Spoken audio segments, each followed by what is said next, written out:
aims to be a voice for his fellow youth through staple activities such as mock youth parliament sittings.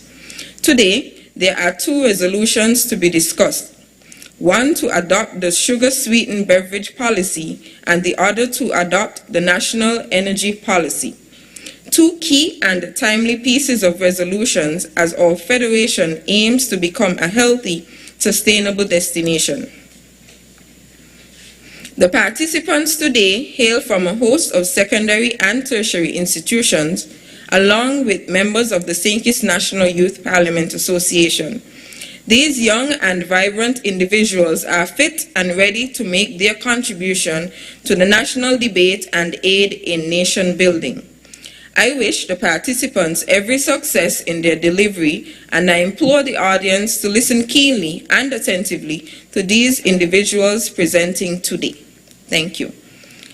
Just a few housekeeping matters before we proceed. While seated in Parliament, we kindly ask that all phones be kept on silent or vibrate for the duration of the sitting. Additionally, please wear your masks while present. If you have to speak to your neighbor or leave the chambers, please do so quietly. That would be all the announcements. Thank you. Presentation of papers and reports from committees, petitions, government notices, unofficial notices, questions, motions relating to the business of the National Assembly and moved by a minister. Resolutions.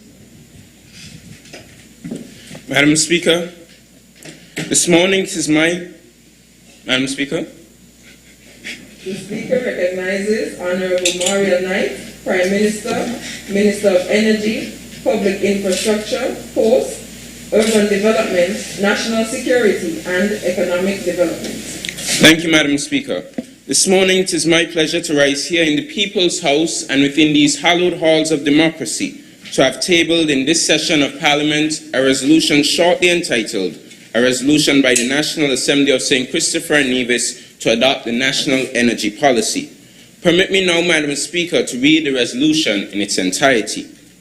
Whereas the global demand for energy is rapidly growing and creates a greater competition in securing energy supplies, with projections that the global energy demand will increase by 50% by 2050, and recognizing the vulnerability of the economy of the small island developing state of St. Kitts and Nevis, which is heavily dependent upon imported petroleum, and given the sharp and continuous rise in petroleum prices, resulting in the need for a secure and reliable energy supply. Noting further the existence of two power plants operated by the St. Kitts Electricity Company Limited, SKYLEC, for the island of St. Kitts, and the Nevis Electricity Company Limited, NEVLEC, for the island of Nevis, both of which generate electricity through the use of diesel-fueled engines.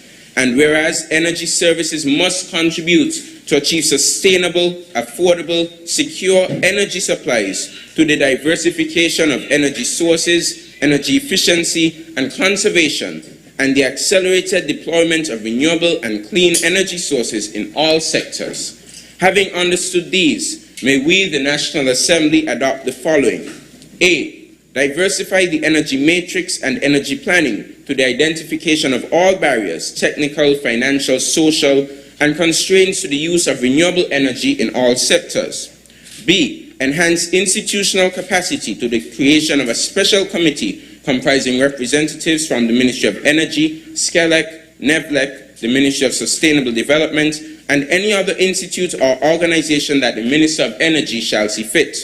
C. Promote the use of renewable energy sources and technologies in domestic, industrial, agricultural, commercial, private sector, and consumers in investments through the provisions of subsidies and duty concessions on imported equipment.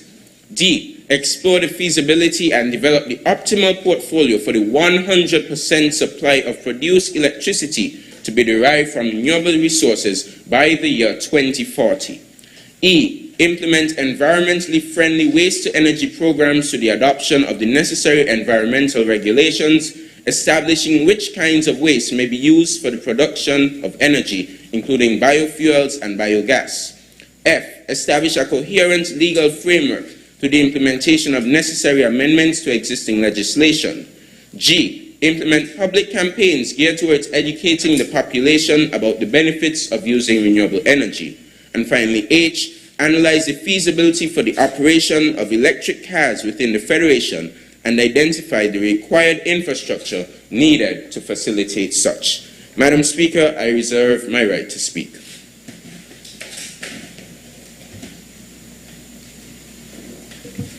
The Speaker recognizes Honorable Duana Bradley, Minister of Finance, Sustainable Development, Foreign Affairs, and Civil Aviation.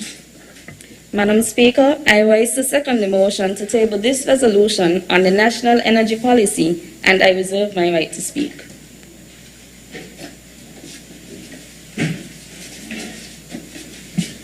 Madam Speaker. The Speaker recognizes Honorable Mauriel Knight, Prime Minister, Minister of Energy, Public Infrastructure, Posts, Urban Development, National Security, and Economic Development. Thank you once again, Madam Speaker. Former United States Senator Tim Wirth once said, and I quote, "Energy is essential for development, and sustainable energy is essential for sustainable development."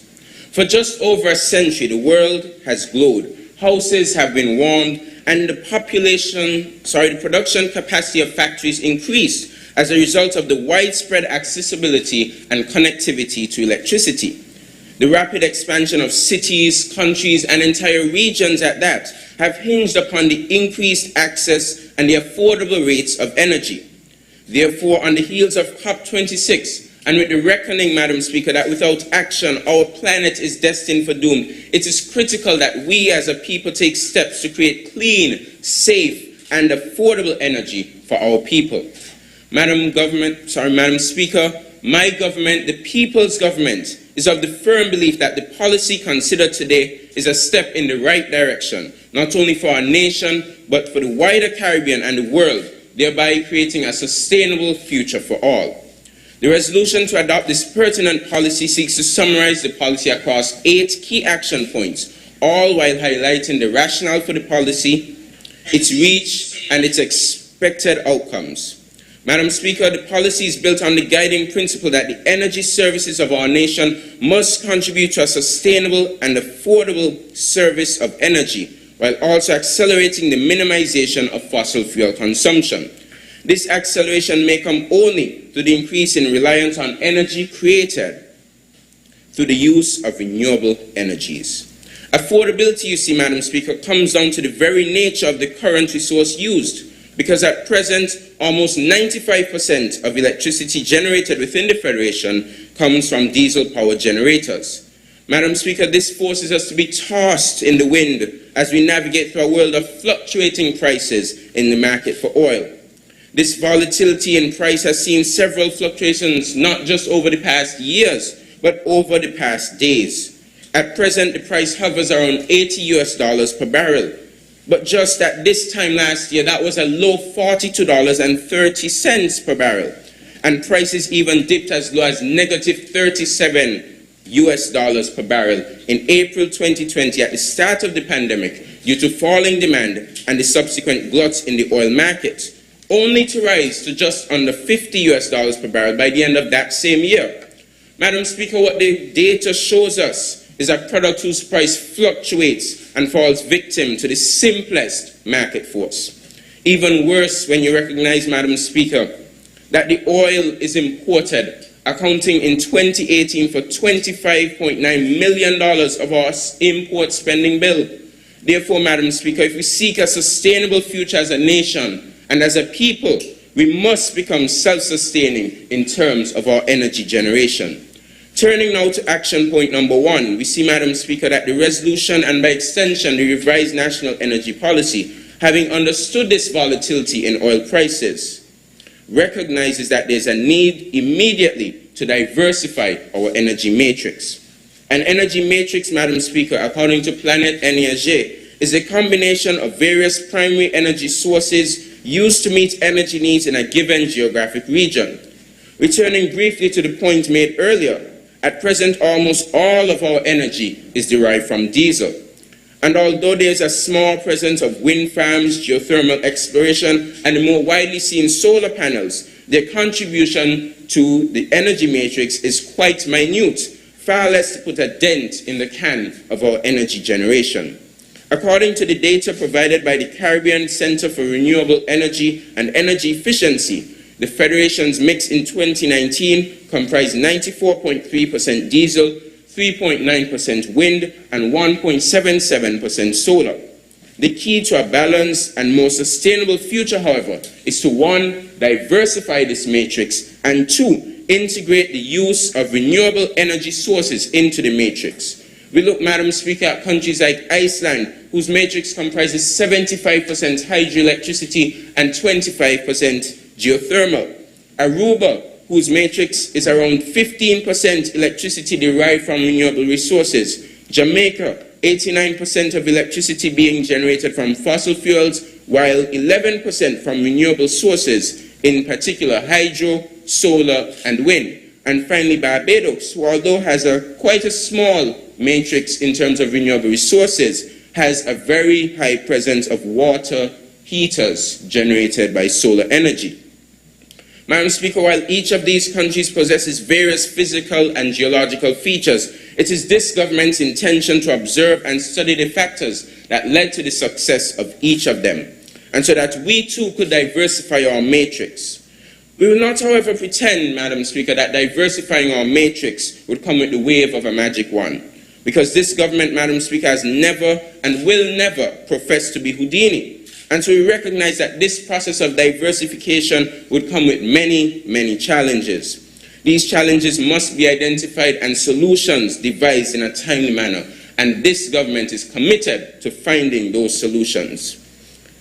Permit me to share, Madam Speaker, some of these deduced challenges as identified by the United Nations Conference on Trade and Development's 2010 report on the future energy matrix and renewable energy implications for energy and food security.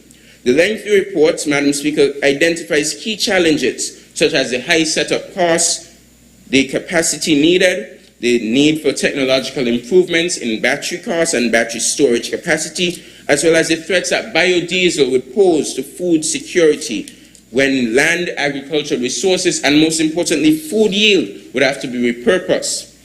While some of these challenges may be overcome simply by sourcing funding, whether through our consolidated fund or through international grants, others will take years to be resolved, Madam Speaker. Therefore, my cabinet over the next 5 years will begin examining ways to promote sustainable agriculture and work with agencies such as the Caribbean Agricultural Research Institute, CARI, to devise a regional shared corn crop so that we as a region can produce ethanol, which you know is a very effective biodiesel. These steps and more are vital to the energy diverse matrix that we seek. Madam Speaker, turning very briefly to point number 2, there is little that needs to be said for the establishment of a broad and multi-stakeholder committee. This committee's main task as per the policy would be to, and I quote, plan, regulate, monitor, and oversee the operation, implementation, and execution of this policy.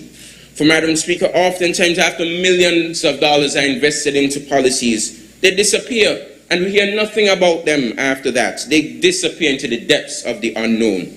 Will the people's government allow that to happen? No. Madam Speaker, we will not and we cannot allow the people's tax dollars to be washed down the drain. And so therefore the committee would work day in and day out to ensure that the objectives of the policy are met and that they are translated into action. Action that is seen, action that is felt, action. Action, Madam Speaker, that works for the advancement of the people of this federation. Conclusively, Madam Speaker, action is needed for the enactment of sustainable energy practices, and quite frankly, the time for action is now. We cannot continue to live in the fallacy that the best solution for creating electricity sustainably and in the best interest of our environment is to kick the can down the road. The time for street football and child's play and empty words has ended, and the time is now to safeguard our destiny and the future of our country. I invite all to listen keenly as perspectives are shared by my colleagues on various aspects of the policy and their impacts on various sectors within our nation. I'm also keen, Madam Speaker, to hear the contributions of the members opposite, and I look forward to their insightful inputs to the discourse here today. After all is said and done today, Madam Speaker, may we not go down in history as the Parliament that continued the misapprehension of climate inaction, but may we, through a diverse energy matrix and a set implementation committee, finally open the door and construct the bridge to sustainable energy and development that we deserve, creating that bridge to sustainable development hinging on sustainable energy. May it please you, Madam Speaker.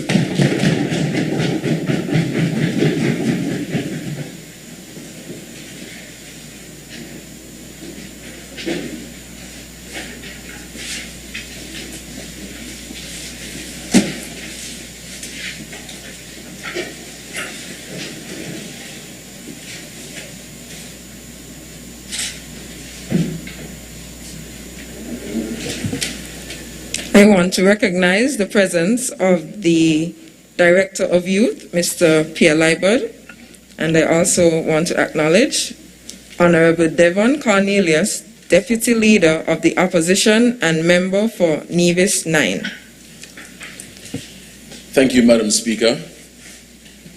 My fellow colleagues, members on the opposite side, members of the gallery, and of course, special invited guests, and those viewing or listening via TV, radio, a pleasant morning, good afternoon, and evening is wished to you. Madam Speaker, I rise in my capacity as Deputy Leader of the Opposition and Member of Parliament for Nevis 9 to make my contribution to this resolution before this Honourable House. Madam Speaker, I had the privilege to study and examine this resolution, which speaks to the adoption of the National Energy Policy. And I must express how pleased I am with what is being presented, but I would like to use the opportunity to perhaps make recommendations or suggestions to this resolution. Madam Speaker, we have already established that this resolution lobbies for more use of natural resources and renewable energy, which is needed more than ever as small island developing states, of course, like St. Kitts and Nevis, continue to grapple with the harsh effects of climate change and the financial and economic burden of increased prices for petroleum, etc. Madam Speaker, on the island of Nevis, people continue to grieve over the extremely high cost of electricity, forcing families to choose between paying the electricity bill and the meal. Madam Speaker, when I saw this resolution, I was pleased and my heart was filled with joy, because at that time I thought that it would bring help to the present situation. Now, according to a report by the CARICOM Climate Change Center, it is projected that between 2010 and 2039, temperature will fluctuate from 0.48 to 1.06. Then we have between 2039 to 2069, 0.79 to 2.45. This is expected to cause a 0.5 millimeter rise in sea level, which will result in 38% of beach loss, 1/3 of turtle nesting habitat will be lost, coral bleaching could become annual or biannual without an increased coral tolerance of 0.2 to 1.0 degrees Celsius. Now, Madam Speaker, I am highlighting and bringing to the fore, if it is not already known, what serious threats we can face If initiatives like these, what is being presented here, is not implemented or taken seriously.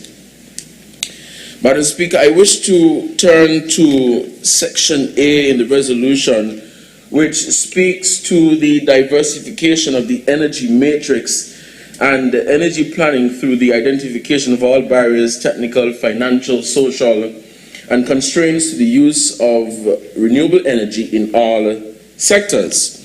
Now, looking at the financial barrier, the question of how these initiatives will be funded is very important. It is always easy to say that we will do projects of this nature, that we are a progressive government and this is what we want to do. But sadly, Madam Speaker, these things often never happen. We talk about them year after year, sitting after sitting, and they never happen. Let us look at the geothermal project yet to be completed on the island of Nevis. For many years we have been hearing about this project, all of the meetings that have been held, but to this day, Madam Speaker, we can't see anything. Back in 2013, the Nevis Renewable Energy International, which is NREI, was selected to develop a geothermal energy project, which they said would eventually eliminate the need for existing diesel-fired electrical generation by replacing it with renewable energy. Now, according to an article penned by the NIA's Department of Information in November of 2020, the NIA said it is in the process of renegotiating its existing geothermal arrangement with the NREI. And that would see consumers on Nevis paying less for renewable energy when it comes on stream. Now, allow me to make reference to a quote here. It says, "We are making progress. The piece of the puzzle that was always the bugbear was the financing." So, we often hear about initiatives like these, but when people start to get excited, then you hear that problem of financing. The Caribbean Development Bank, I'm continuing the quote, the Caribbean Development Bank has been very helpful to us. They've been involved with us now, and we have a new company involved called Al Bioma. And of course, the holder of the concession for Nevis is a company called NREI. That's the Nevis Renewable Energy International. This is according to the Premier and Minister of Finance and Energy, the Honorable Mark Brantley. Now, according to a report by the Economic Commission for Latin America and the Caribbean, most financial institutions in the region provide inadequate financial products for investments in renewable energy, resulting in heavy reliance on financing from international development agencies. Now, at the national level, countries such as Barbados, St. Kitts and Nevis, and St. Lucia have implemented loans, tax exemptions, and other measures to incentivize widespread use of residential renewable energy technologies. So yes, these are some of the measures that have been implemented. But the issue of renewable energy, it is still on the table. And the one question that I have, Madam Speaker, is do we have the adequate funds to fund initiatives like these? Now, notice I said fund. You know, we have seen where governments in the past say they have people, investors waiting to fund projects like these. But because of poor, very poor, fiscal and risk assessment and management, these projects failed miserably. And I've already given you some examples. I'm making reference to all of the above because, again, we can come here and talk about the plans that we want to do in renewable energy. But are we really serious, Madam Speaker? It sounds good. St. Kitts and Nevis will have renewable energy instead of paying that hefty Nevlec and Skellig bill. But if you're not serious, it doesn't make any sense for us to come here and waste people's time.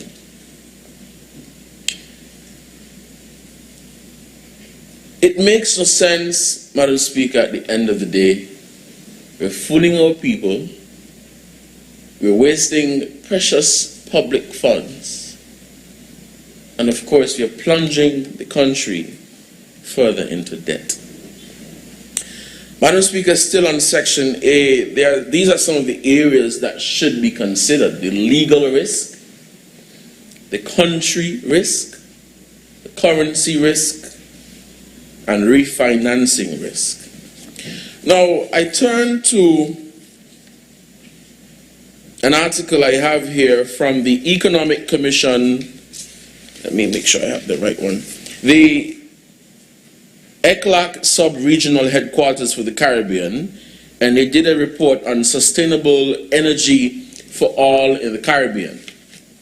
It says, for the past 3 decades, many Caribbean economies have been exploring sustainable energy solutions through the implementation of renewable energy, and more recently, energy efficiency initiatives. The energy transition experience of Dominica and St. Lucia is used in the elaboration of this analysis. Now, both countries are highly dependent on oil imports to satisfy their energy needs. Dominica imports approximately 1,000 barrels of oil per day and uses as much as 70% of this for electricity generation. Madam Speaker, St. Lucia imports 3,000 barrels per day, utilizing more than 95% of this to satisfy its energy needs. In terms of commonality of strategies, both Dominica and St. Lucia have identified geothermal energy. Geothermal energy sources as a key element of their future sustainable energy strategies or strategy. And so we're seeing where countries across the Caribbean region, of course, are exploring geothermal. But we must ask ourselves this question. Will these projects, in some cases, start or end? In both cases, national energy policies and sustainable energy plans have been prepared to strengthen their legislative armory,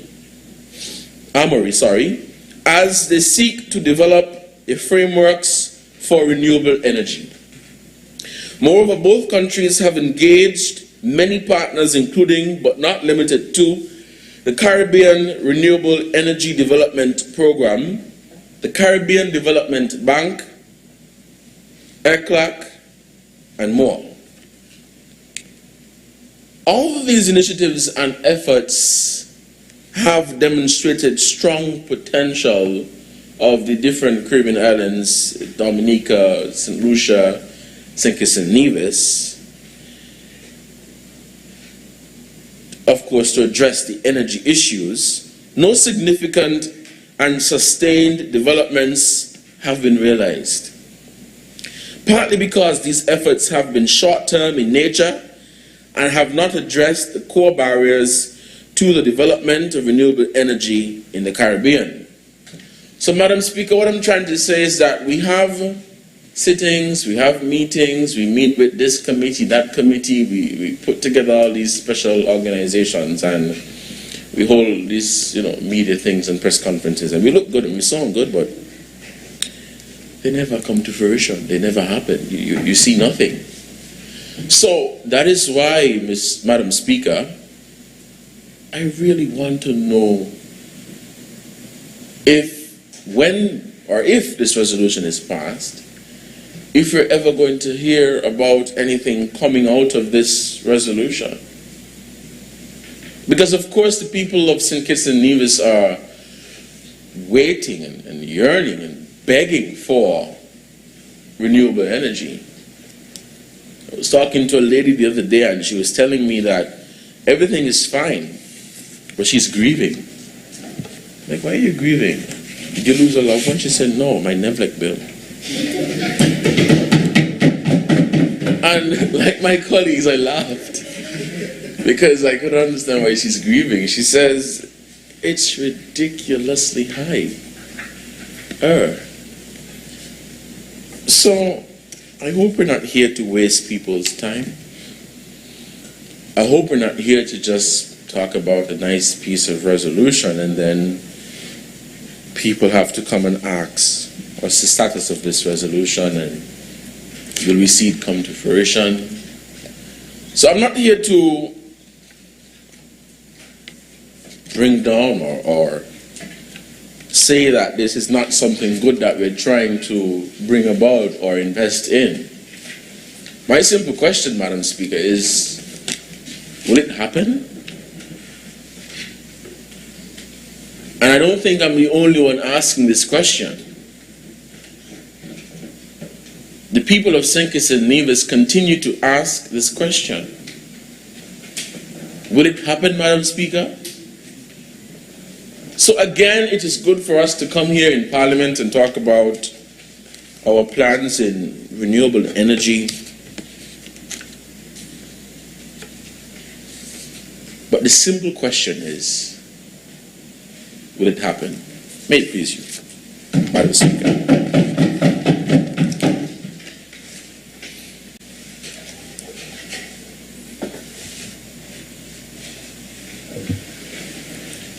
We want to recognize the presence of Mr. Ron Boddy, Director of the Urban Development Unit, staff of the Ministry of Public Infrastructure who form the Energy Month Planning Committee, Dr. Bertil Brown, Director of the Energy Unit within the Ministry of Public Infrastructure, Ms. Patrice Harris, Corporate Communications Manager at the St. Kitts Electricity Company, and other members of SKELEC. The Speaker recognizes Honorable Duana Bradley. Madam Speaker, I rise now to make a brief contribution and lend my unwavering support to the apt resolution brought before this Honorable House by these worthy government benches. Madam Speaker, I refer to this resolution as apt because it is indeed appropriate or suitable in the circumstances, as the word is defined by the Oxford English Dictionary. I know that it comes as no surprise to us that one day the earth will no longer, as she has for so many years, provide most of the non-renewable resources that we utilize today. After all, it is explained in the name itself, non-renewable. As such, it is important and imperative that we capitalize on the virtually non-diminishing resources that we have available to us, particularly the sun above us. It would be remiss of this government, Madam Speaker, not to realize the natural advantages afforded to us in the Caribbean with our year-round sunshine, as well as the advancements in technology that afford us the opportunity to convert sunlight into usable energy. However, Madam Speaker, this progressive government has not only noted, but plans to act on this realization to push our federation to new heights in alternative and clean energy sources. Madam Speaker, an article by TheGuardian.com suggests that the Caribbean is a paradise for renewable energy, given our climate and geographical location. However, nearly 100% of energy needs in the Caribbean are fueled by diesel or oil. Further, according to the World Bank, fossil fuel consumption by Latin America and the Caribbean skyrocketed to 87.9% in 2015, when compared to 2014's 73.4%. Due to its volatility, the only constant feature of the price of oil has been its propensity to change quickly. The importation of refined petroleum contributed the most to our import bill in 2019 with a whopping $54.5 million US. As highlighted by our able-bodied Prime Minister, this was just $25.9 million US in 2018. Madam Speaker, I make special reference to this, just to zero in on how much the price of oil has changed in only 1 year. We know too that the price of oil directly affects the price of electricity and gas in the Federation. Therefore, this government is committed to promoting the use of renewable energy, not only to decrease the import bill for fossil fuels, not only to better the lives of our citizens with the decrease in electricity and gas bills, but also to improve our standard of living and holistic well-being to a reduction in carbon emissions.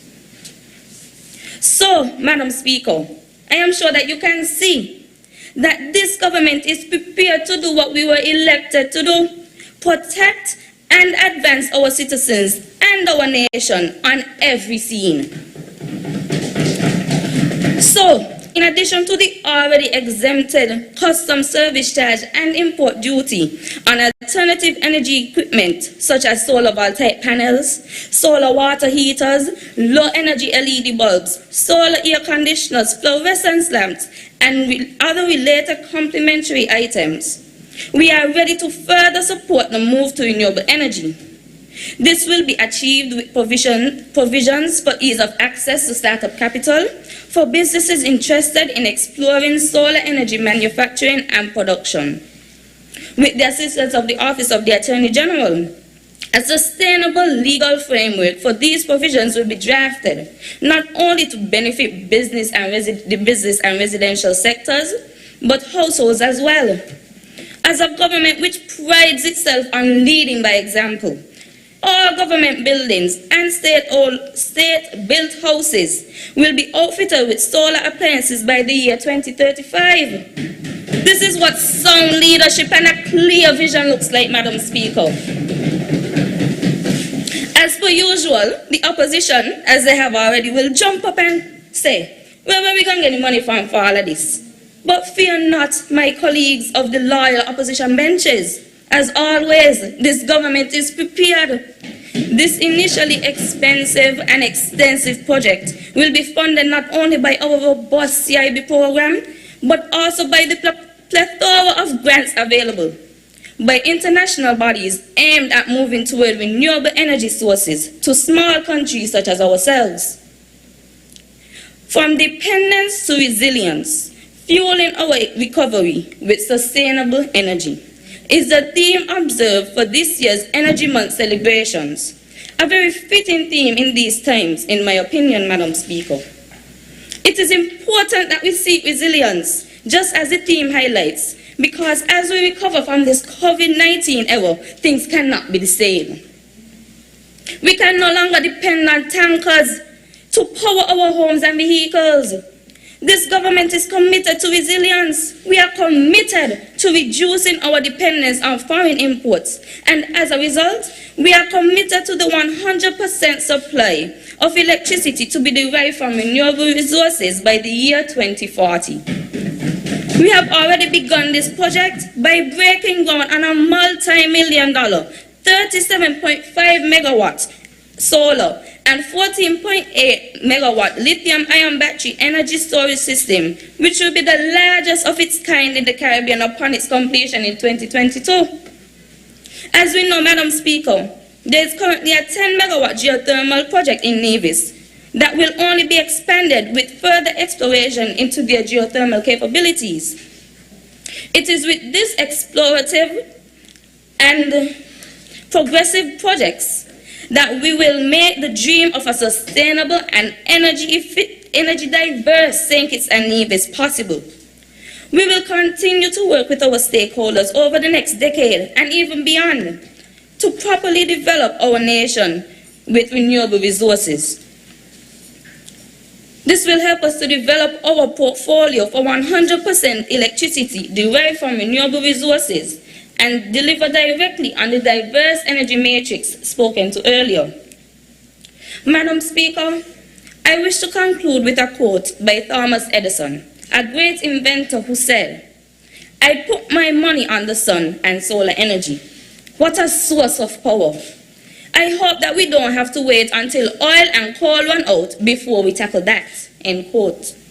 This statement, made in 1931, fully captures what we intend to accomplish here today, so that we are not left behind in this ever-growing world, so that we do not wait until another global crisis begins for us to begin acting. With this in mind, I wish this resolution safe passage. May it please you, Madam Speaker.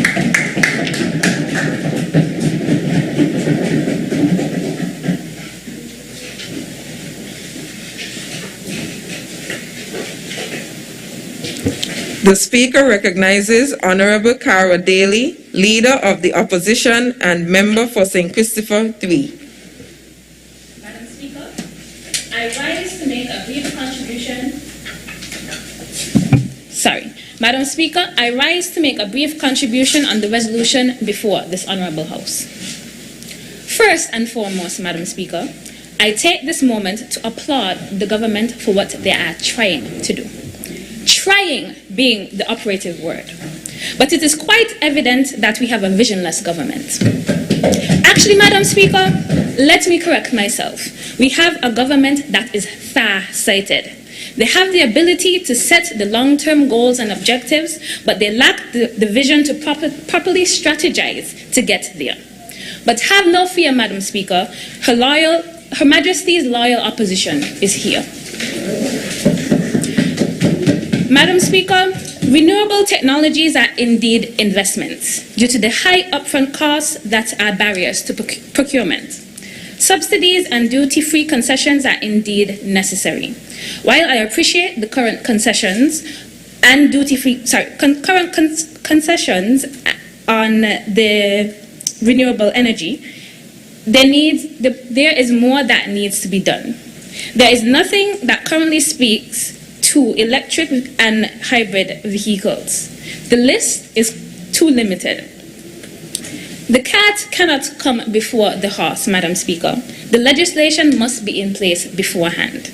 Countries like Barbados, one of the leading countries in renewable energy per capita, has implemented policies and incentives to support its target of 49% reduction in fossil fuels by electrifying 100% of its buses and public fleet. Where are we in St. Kitts, Madam Speaker? Geothermal? Ha! That's a joke. Solar farm? Ha! That's another joke. Madam Speaker, even though that the solar farm can produce 20% of the power supply for St. Kitts, it broke down. It's not working. It now work. Madam Speaker, the member opposite spoke to putting things in action. But they can't put the geothermal plant into action. They can't put the solar farm into action. Where are the electric government vehicles? Not in action. The government needs to sort themselves out first, Madam Speaker, to lead by example. Contrary to what the member opposite said, you first have to have a tangible example to lead by example. The time is now. According to Canella et al. 2020, one of the main issues for any industry is to fulfill its energy needs in the smartest way possible. However, the management of an energy portfolio should simultaneously reduce the costs, manage the risk associated, and satisfy demand. Madam Speaker, why are we wasting time discussing the feasibility in this resolution when research should have already been done prior? It seems that the government wants opposition to do all the work. For fossil fuels, we should aim to use it at a significantly reduced rate. But it should still be in the mix, especially as we are highly susceptible to man-made and natural disasters that can destroy the infrastructure. As the old adage says, you cannot put all your eggs in one basket, Madam Speaker, especially when the technical training and expertise is lacking. Yes, I am aware that training programs have been occurring and individuals are seeking certification. But if all was truly well, why is the solar farm located at the Bastia Valley National Park still in disrepair and non-functional or hardly functional? If the government is trying to set the example for the people to prove to them that renewable energy is reliable and a good investment, they are going about it all wrong. Madam Speaker, the concept of an electric vehicle is not a foreign concept, as I'm sure many of you had a Power Wheels as a thought, or knew someone that did, or lived vicariously through the children in the TV advertisements. Madam Speaker, in evaluating the feasibility of electric cars, we must be cognizant of the culture and habits of the people. Cultural norms should guide the policies we implement. An electric vehicle takes hours to charge from empty to full, depending on the specific vehicle. At an additional cost, consumers can purchase charging stations for the household. Even if the government and our private sector entities were to invest in public fast chargers, it would take somewhere between 15 to 25 minutes to fully charge. And that's for the top of the line vehicles. That's a very long time, Madam Speaker. A lot of us in this very room lack the discipline to charge our cellular phones, including our very own Prime Minister and Minister of Energy. Madam Speaker, on Saturday evening, I tried contacting the Honorable Prime Minister, but the line went directly to voicemail, Madam Speaker. 45 minutes later, the member opposite responded and said his cellular phone died. If our very own Prime Minister and Minister of Energy does not have the discipline to keep his phone charged, imagine what would happen if his lackadaisical action translated to being stranded because he forgot to charge his vehicle. One thing I can say is that the member opposite is one Prime Minister that cannot live up to the hype of running the country from his BlackBerry phone, because it's always dead. Madam Speaker, in all seriousness, fossil fuels are not the way forward either. The gas prices continue to be exorbitantly high. And frankly speaking, Madam Speaker, the little $20 refill is not 20ing as it used to. At this rate, $20 and nothing is the same thing. Madam Speaker, electric vehicles are not the holy grail of vehicles. It is not as clean as the member opposite purports. Battery production for electric vehicles is also detrimental to the environment, just like the production of internal combustion engines. The batteries used in electric vehicles are made up of lithium, which is mined, and the mining process produces a large amount of greenhouse gases. It takes an average of 8 to 10 metric tons of carbon dioxide to produce an electric vehicle. Madam Speaker, we also need to think outside the box. Why not promote bicycles? With all the road revamps and introduction of sidewalks, why not a biking lane? Why not promote something that is environmentally friendly and also cost-friendly? Madam Speaker, I close by emphasizing that there needs to be less talk and more actual action. A far-sighted government and an opposition with 2020 vision, we need to work together for the betterment of the citizens of the country. May it please you, Madam Speaker.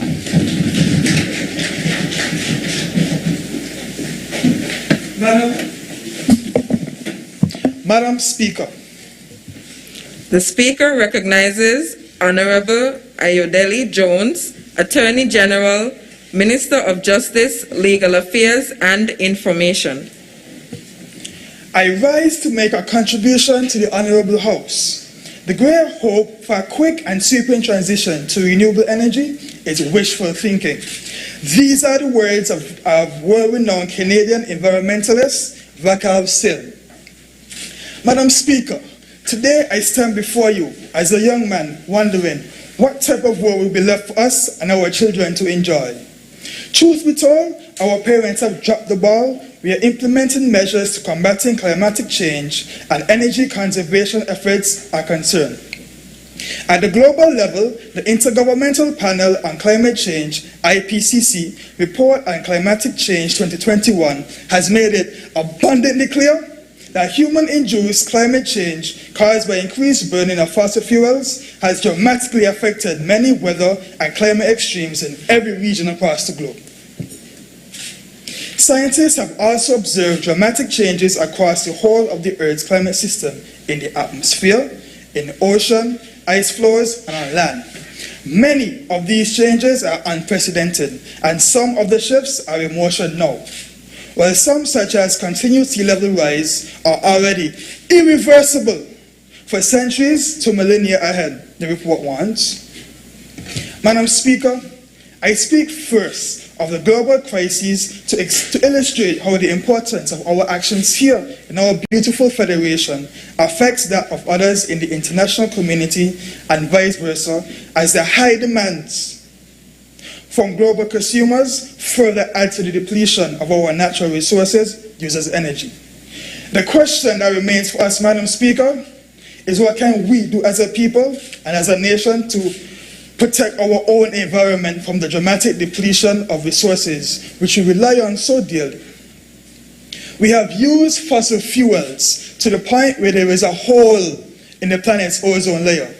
What do we do when the world's oil and gas reserves have essentially run out? That is the question. Allow me to share with you, Madam Speaker, statistics sourced from a United Nations report. According to United Nations statistics, St. Kitts and Nevis ranks 198th in the world for oil consumption, accounting for about a minuscule 0.002% of the world's total consumption. Accordingly, St. Kitts and Nevis consumes 1.38 gallons of oil per capita every day, or 505 gallons per capita every year, or 12 barrels. Notwithstanding these statistics, with the global demand for oil and gas dramatically on the rise, we as a people will be careless by not having a policy in place implementing renewable energy initiatives. While our parents have seemingly kicked the ball, it's up to us to stand resolute in our aims and objectives to champion the cause for alternative and renewable energy sources. This can only be achieved through a strong policy and legal framework such as the National Energy Policy that is before us for debate today. Madam Speaker, since I have highlighted the problem from a global and local perspective, let's talk solutions. The time for action is now. We need to implement environmentally friendly waste-to-energy programs to counteract the global and national threat before us, and we need to do it fast. For the benefit of those listening, waste-to-energy, or WTE, energy from waste, is a process of generating energy in the form of electricity and or heat from the primary treatment of waste and the processing of waste into a fuel commodity. For example, methane, methanol, ethanol, or synthetic fuels. Madam Speaker, I strongly suggest that we implement one primary waste-to-energy method which will prove to be a resounding success. One method which parallels the ever so popular recycling method is converting plastic to fuel, which has proven to be a success in several jurisdictions, such as countries in the European Union and in the United States. Madam Speaker, it is a fact that St. Kitts, like in most countries in the world, use a lot of plastic. If you walk through the streets of Bastille, just outside of this honorable house, during the lunch hour today, I guarantee that you'll see many people walking around with plastic cups or bottles, sipping from plastic straws, and eating from box lunches also made of plastic, and which are oftentimes placed into plastic bags. I hope you see where I'm going with this. The plastic we use is non-biodegradable. Non-biodegradable. And what this means, folks, is that if I eat from a plastic container or drink from a plastic cup, when those items are discarded, it's never quite broken down into the earth. It just accumulates as waste, ending up instead in our ground or in our seas. And this is a real problem. It is my proposal that such plastic waste be converted into fuel. This measure aims to solve major environmental issues, namely pollution caused due to plastic waste accumulation and the need for an alternative fuel source. The process that is used to convert plastic into fuel is gasification, and in layman terms, is the attempt to convert solid waste into synthetic gas or oil followed by combustion. With regards to regulations concerning gasification, the US and the EU nations regulate this process through a series of government-monitored waste incinerator units. I know the opposition may be thinking, burning plastic sounds like a bad idea, but rest assured, modern technology has provided a solution.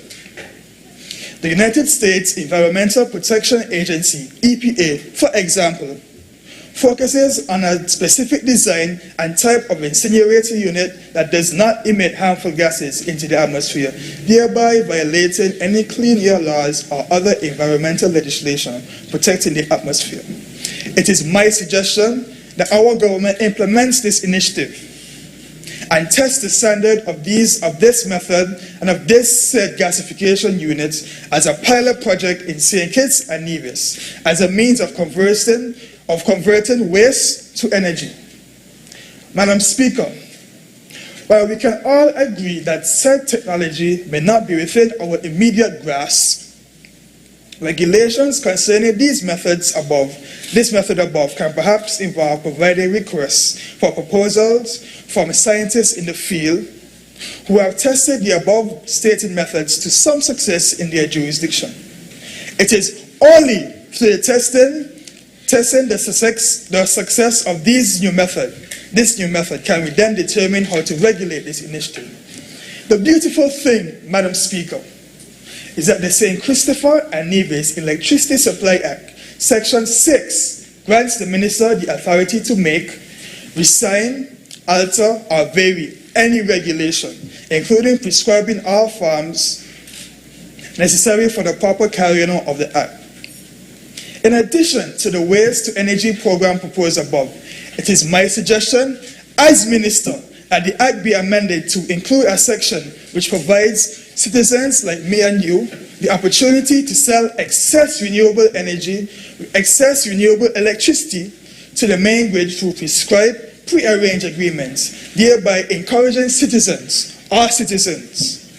to gravitate to renewable energy production. Enacting this amendment, Madam Speaker, would mark the advent of net metering, which has proved to be a resounding success in neighboring territories such as in Barbados and many jurisdictions across the earth. It begins with us as a nation, Madam Speaker. First, with the resolution and implementation of the national energy policy that is presented for us for debate today. If we do not have the expertise to do it ourselves, we should outsource to those jurisdictions who can provide us with the expertise, while we, as a government, place checks and balances on those entities' source. May it please you, Madam Speaker, and for your listening ear, I thank you.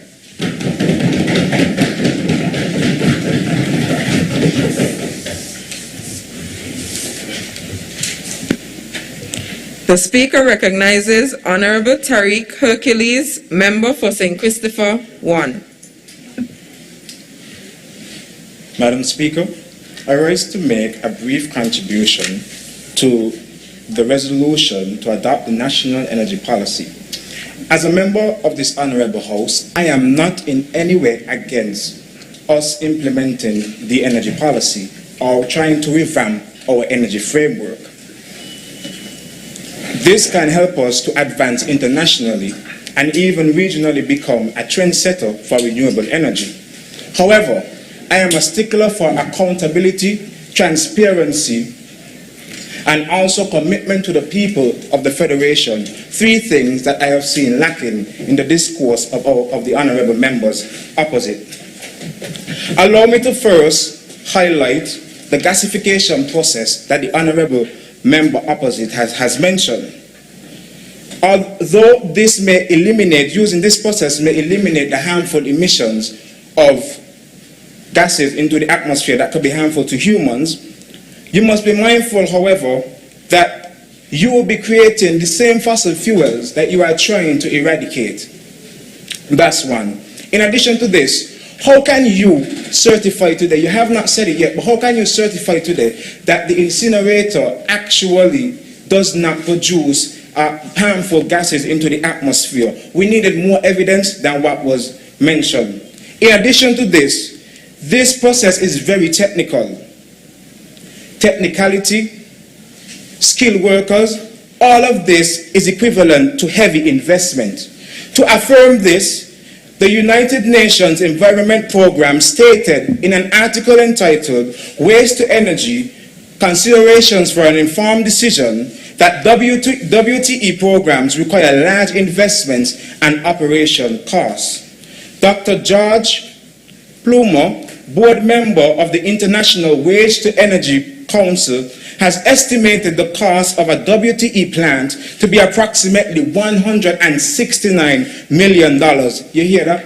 $169 million. The honorable members opposite have both shared with us two separate figures, the first being $25.9 million accounted for in exports of fossil fuels. Then further on, they showed a proportional increase of $55.9 million.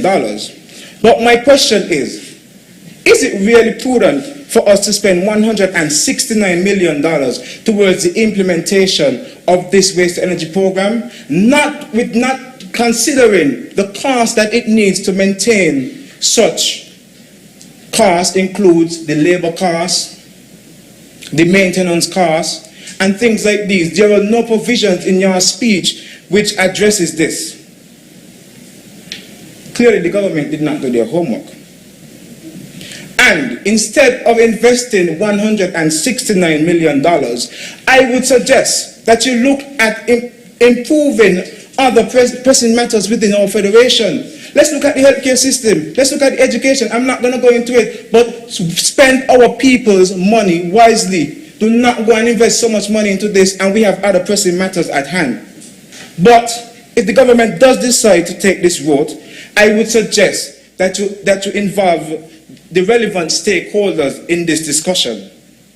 The Solid Waste Management Corporation is a key stakeholder. The Ministry of Energy, as well as international energy bodies, should be allowed to give their recommendations for the approach. Additionally, I suggest that the government carry out an environmental impact assessment and be transparent after all, because too much things that you carry out, people do not know about. What about the freedom of information? The people deserve to know the truth. Stop hiding. May I remind you, you are responsible to implement policies that are sustainable for generations to come, and the opposition, we will hold you accountable. You spoke about establishing, or you spoke about your addition towards the policy. Okay, fine. I am not against your addition to the policy, and I'm not against the government having a committee in place in order to ensure that what the policy says is implemented. However, what I am against is the fact that up until now, the government has not mentioned the people who will be involved in this committee. Where is the transparency? Where is the transparency? And will this committee be audited? How would we know that this will not be another project where we hear next month that such and such amount of money was allocated for the energy fund, but still, years down the road, we have no signs that the money was used. So where the money going? That's the question. We're holding you accountable. Where is the money going? So many projects the government has implemented. We heard just last year, such and such has been allocated to healthcare. But still, where is the evidence? You must be accountable. You must be accountable. You must ensure that whatever you implement, we see the results, and we don't have to be running behind you with a whip saying, make sure you implement this, make sure you implement that. Not this worthy opposition. We just don't have the time. You said again that the committee will work day in, day out. Really? Seriously? Okay. I would really want to see how you're going to get that work, to have your committee working 24/7, and how are you going to compensate these people? Where is this money going to come from again? Are we going to borrow from Social Security again? The government seems to love to be down in Social Security. Maybe that's why I can't get a pension. Praise God. Anyway, as I wrap up, I have another issue with what the program implements, what this policy implements. The policy speaks towards only having campaigns that address the benefits of renewable energy. The question that is bothering me is, why are we only speaking about the benefits? Why are we not attacking or sharing the disadvantages of this transition as well? Again, the government has too much secrets. We need transparency. Section 1 of the National Energy Action Plan, the same document that you have and I have, states that you have to ensure that this policy is effective. It is necessary to gather, prepare, and disseminate, making it public, all information and statistics related to renewable energy. But still, the government only wishes to share the benefits of renewable energy. Why the secrecy? Why can't you speak towards the negative impacts of this transition as well? As I close, I share the words of Kevin Spacey, which says, and I quote, "Clean, sustainable energy is crucial and cannot wait." However, I would advise the Speedy Gonzales government to exercise caution, please. Please exercise caution to your approach towards renewable energy. Because further down the road, we don't want to have to explain to the younger generation that the reasons why we have so much hiccups in our energy system is because the government has had a fast approach and they did not sit down to think, reflect, consider the impact of this transition and the best way to approach it. It is not we're going to get it, as you say, whipping your one. Well, don't whip your one. Take time and think about what you're about to do. Madam Speaker, on a point of order, the member continues to refer to my members and my colleagues directly. We know through the standing orders that all messages must go through you, the Speaker, Madam Speaker.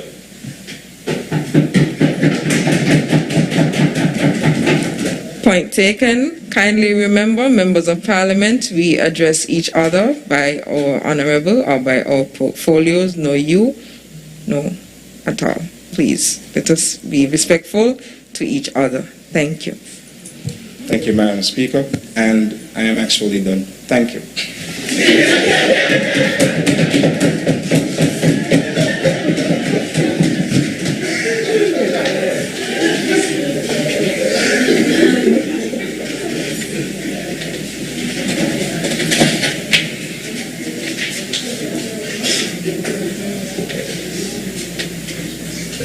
The Speaker recognizes Honorable Dominique Williams, Minister of Tourism, International Trade, Ports and Transportation, Junior Minister for Energy. Madam Speaker, allow me to lend my support to the resolution before us with a brief contribution before this Honorable House.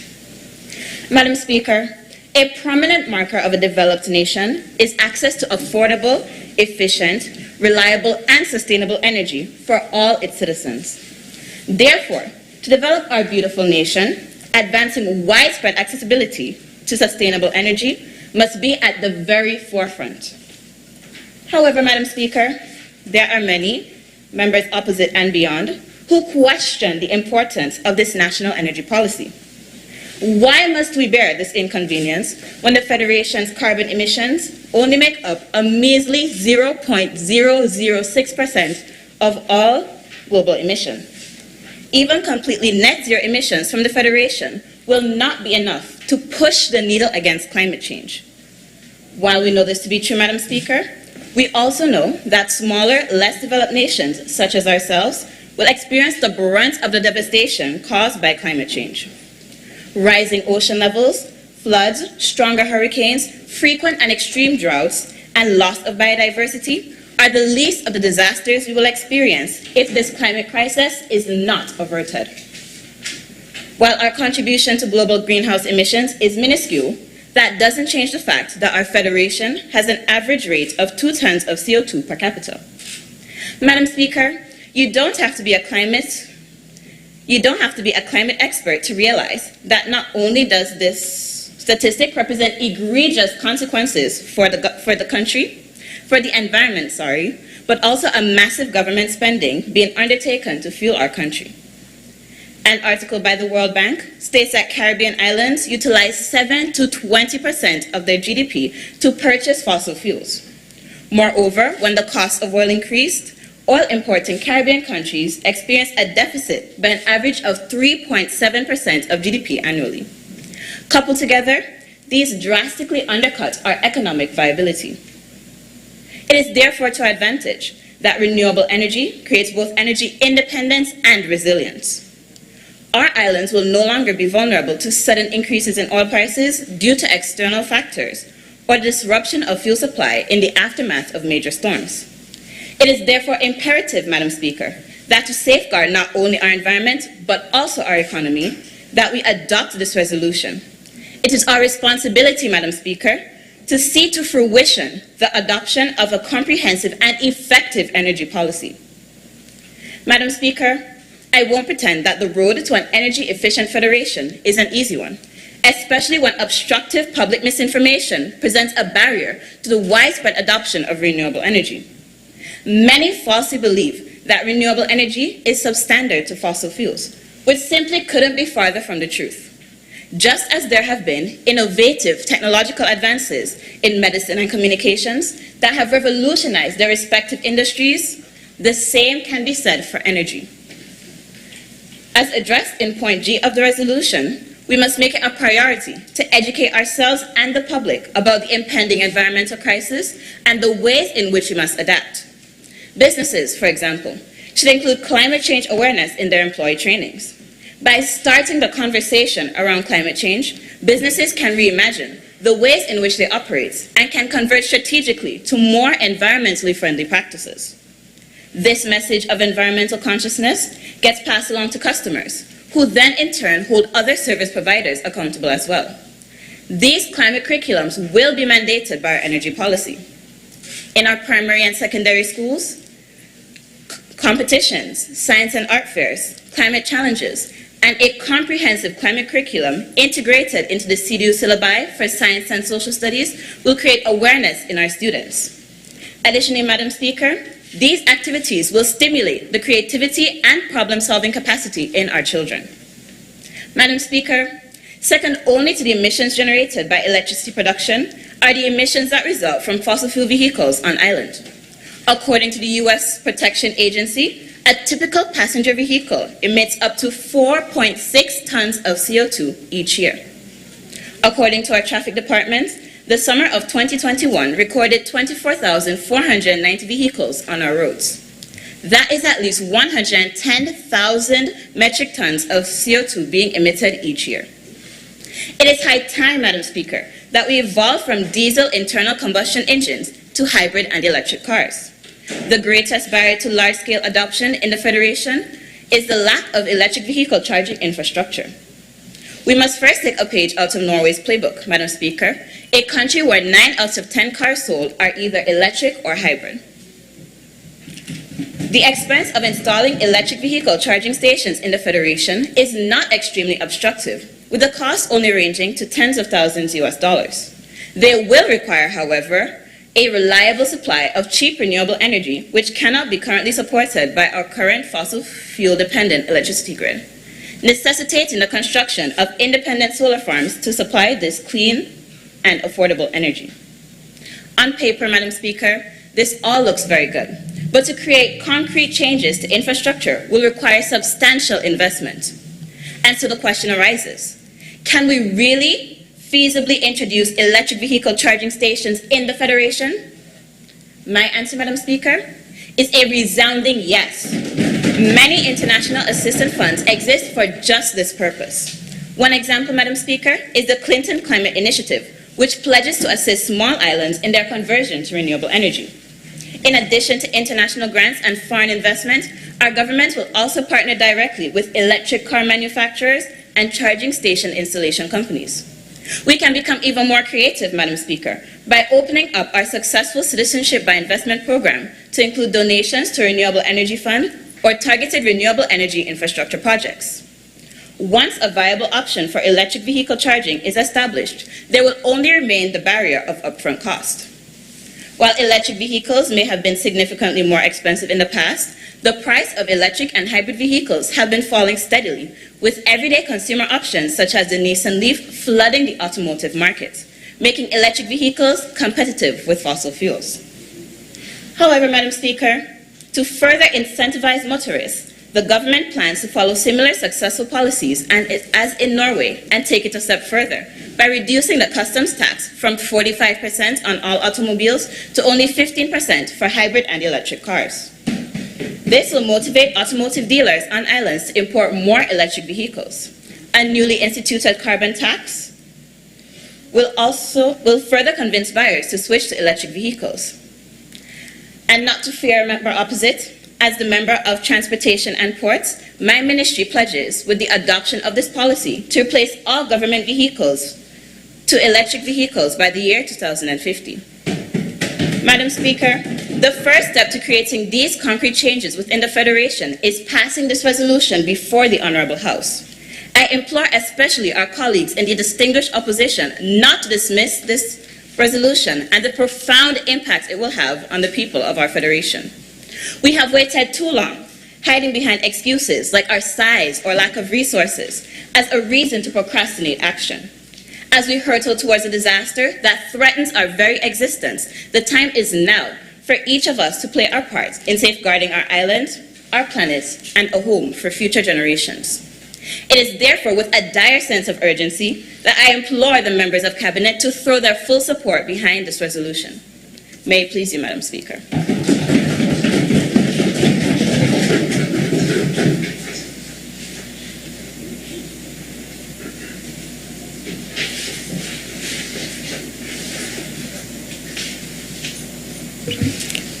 The Speaker recognizes the presence of Ambassador Vance Amory. Thank you for being here with us, sir.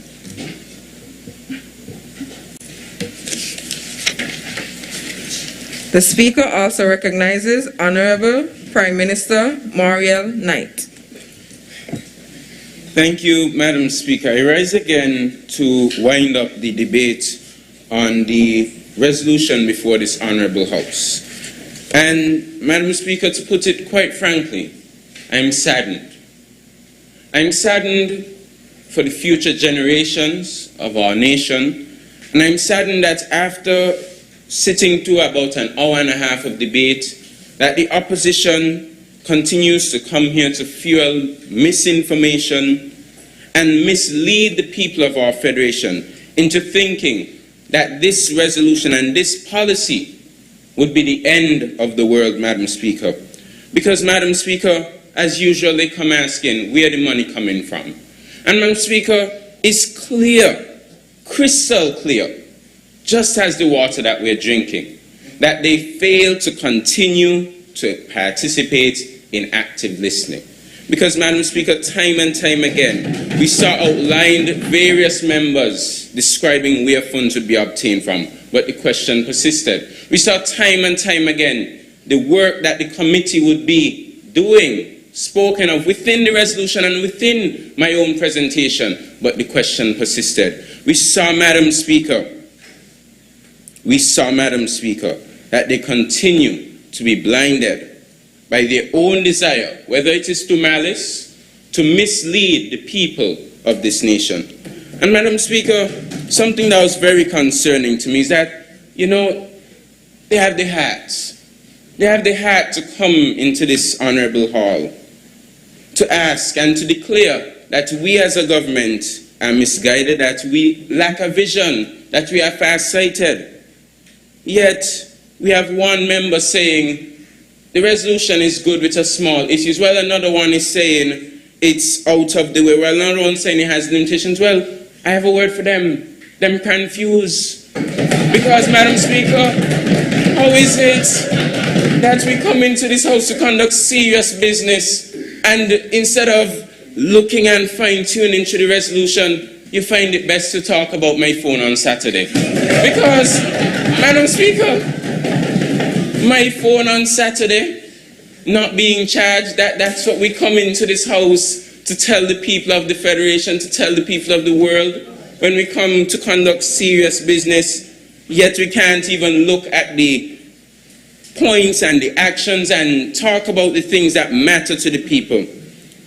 Because, Madam Speaker, we came for content, We came for content. And that is why we wore business suits. And I'm not sure what suits we look like we're wearing to them, whether it's jester suits or council suits. We didn't come to bring jokes. We came to bring facts, and we came to deliver on the promises that we have made to the people of this federation, to deliver on a sustainable future.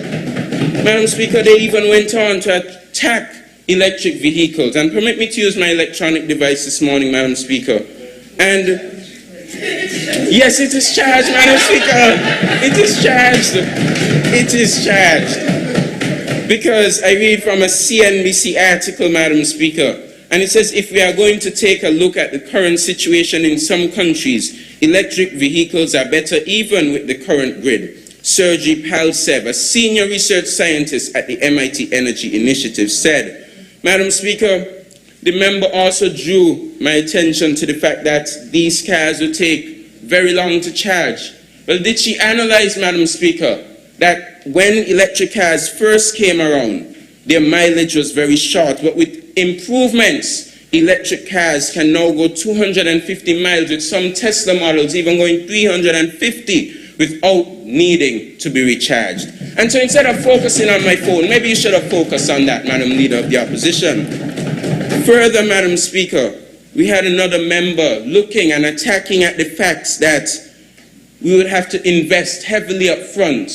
But, Madam Speaker, I wish to say to him and to all the listeners that an investment in a sustainable future is an investment in sustainable development and a bright future for our nation. Madam Speaker, the effects that he warns of, coral bleaching, loss of beaches, rising temperatures, these can be solved with initiatives such as these. But as you said, we cannot put the donkey before the cat before the donkey, sorry.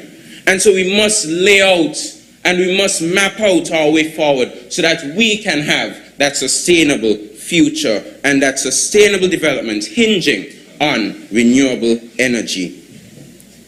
Madam Speaker, I wish to tarry no more, Madam Speaker. So I wish to wind up the debate finally by reiterating that in order for our people to have a sustainable future and a guaranteed future so that we cannot have to tell our generations and the generations to come that our governments of past failed, that we have delivered on this resolution, and the energy and the renewable energy that the people of this federation can tap into can be achieved through the initiatives laid out in this resolution and in the energy policy. May it please you, Madam Speaker.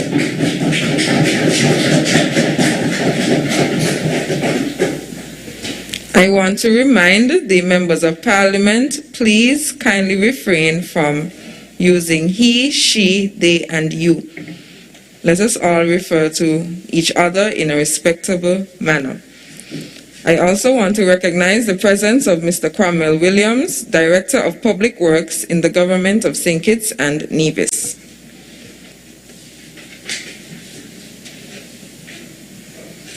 The question is that the resolution calling for the adoption of the National Energy Policy be adopted in this Honorable House. Those in favor? Aye. Those against?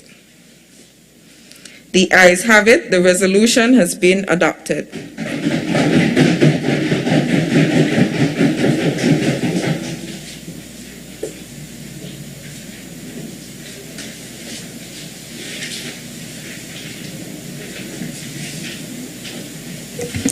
The Speaker recognizes Honorable Joel Smith, Leader of Government Business, Minister of Health, ICT, National Health Insurance, Social Security, and Cooperatives.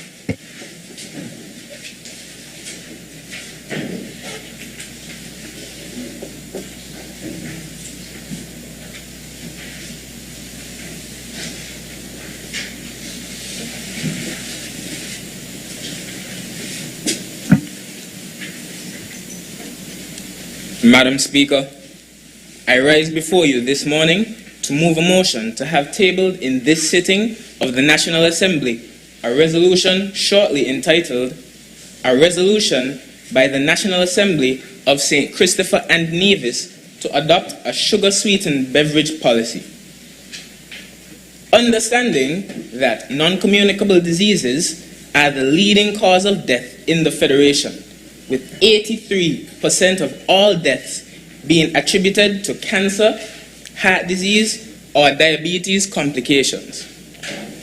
And recognizing the need to promote the consumption of unprocessed and minimally processed foods, including fruits, vegetables, lean meats, legumes, nuts, and seeds, and reducing consumption of ultra-processed foods, such as chips, candies, ice creams, hot dogs, sodas, and others that are high in fats, salts, and sugars. Noting further that obesity is a significant driver of preventable chronic diseases and high healthcare costs for patients of diabetes and hypertension, thereby leading to reduced productivity within the economy and human capital costs. And whereas we as a people must aim to protect the health of our nation and effectively combat the negative effects of free sugar consumption. Understanding these, may the National Assembly put in place the following initiatives. To A, implement a 30% excise sugary beverage tax on all non-alcoholic, calorically sugar-sweetened beverages, with adjustments made annually or as often as shall be required until there is observed desired behavioral changes. B, conduct multi-sectoral research studies to assess the impact of the SBT on sales and consumption of the SSBs to be implemented at 1 year, 3 year, 5 year, and 10 year intervals post-tax implementation. C, restrict the sale and advertising of all carbonated soft drinks or sodas, flavored juice drinks, sports drinks, sweetened teas, coffee drinks, energy drinks, and sweetened milk drinks at all hospitals, health centers, and school cafeterias or canteens.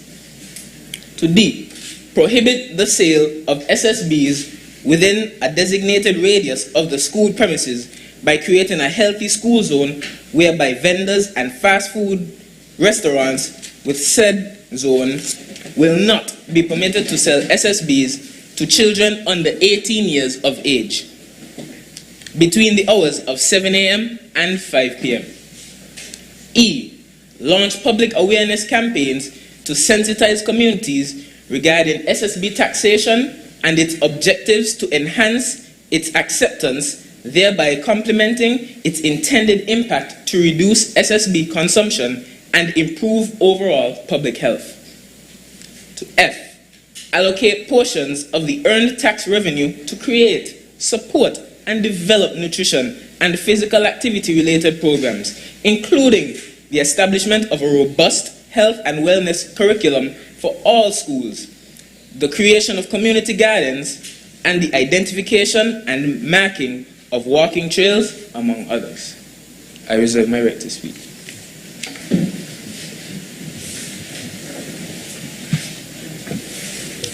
The Speaker recognizes Honorable Alaric Arachi, Minister of Education, Sports, Consumer Affairs, Industry and Commerce. Madam Speaker, I rise to second the motion that has been put forward in this Honourable House, and I reserve my right to speak.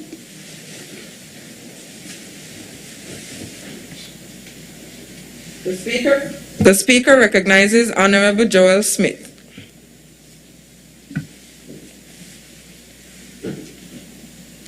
Madam Speaker, the issue at hand is no joke. With packed hospitals and increased mortality rates globally, a firm stance must be adopted. First and foremost, I wish to assure all citizens of St. Kitts and Nevis that our primary concern behind every initiative of my government bench is the overall well-being of the people we serve. This resolution was not brought about overnight. Months upon months of research time have been put into carefully crafting it by able and dedicated individuals, and it is my honest belief that the document before you can truly make a substantial positive impact. Madam Speaker, 2 years ago, I decided that I wanted to change the way that I eat. What followed was countless time spent researching different foods and drinks and how they affect your body. During this research period, I was met with certain facts that I found startling. Next time you decide you wish to partake in the occasional soda or other sweetened beverage, do yourself a favor and read the nutrition label, which is located on the back of most imported beverages.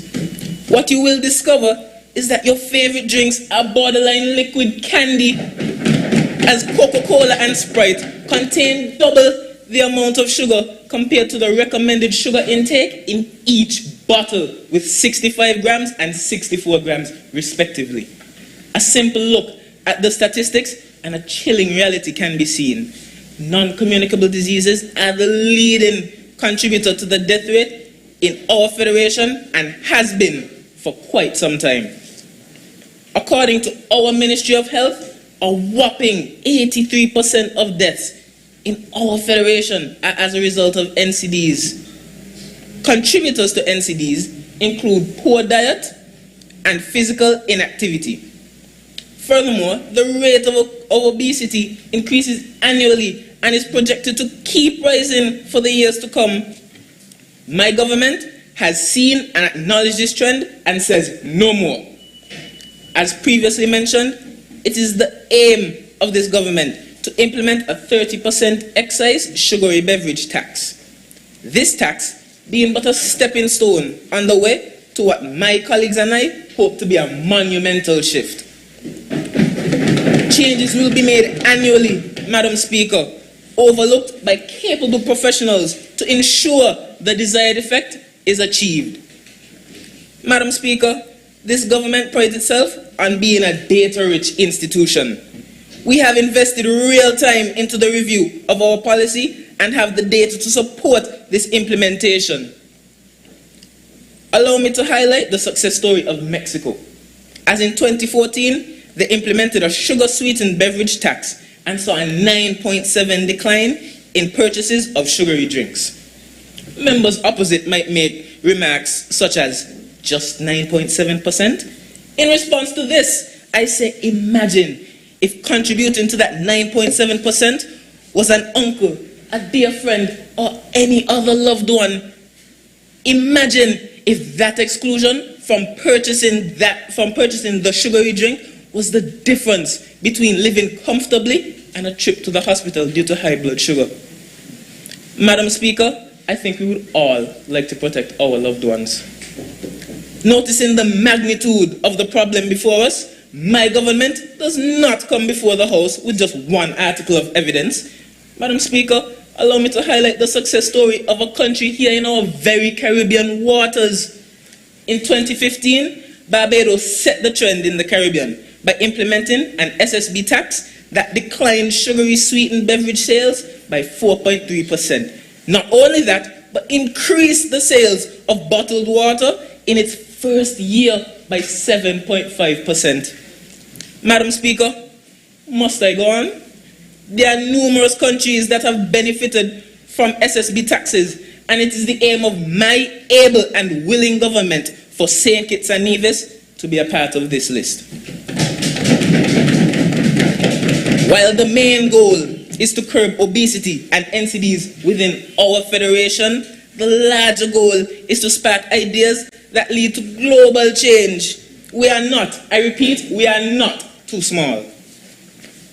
As more and more countries across the region move towards policy measures which build healthy food environments, such as taxation of sugary drinks, why should our great federation be left in the past, blind to innovative changes? Madam Speaker, can you think of any substantial reason why? Neither can I. As mentioned, this government has no interest in leaving our citizens stranded, lost to adapt to a new and daunting tax. Multi-sectoral research studies to assess the impact of our tax will be carried out formally at 1 year, 3 year, 5 year, and 10-year intervals. These studies will be carried out in the forms of polls, questionnaires, and interviews with the industry, among other methods. And Madam Speaker, while it is the goal of myself and my colleagues to see this resolution into fruition, we cannot do it alone. I wish for the opposition to note, this government does not sit before you as an arch rival, but instead as leaders looking to pave the way for a healthier federation. We invite your ideas, so long as they are not accompanied with malice.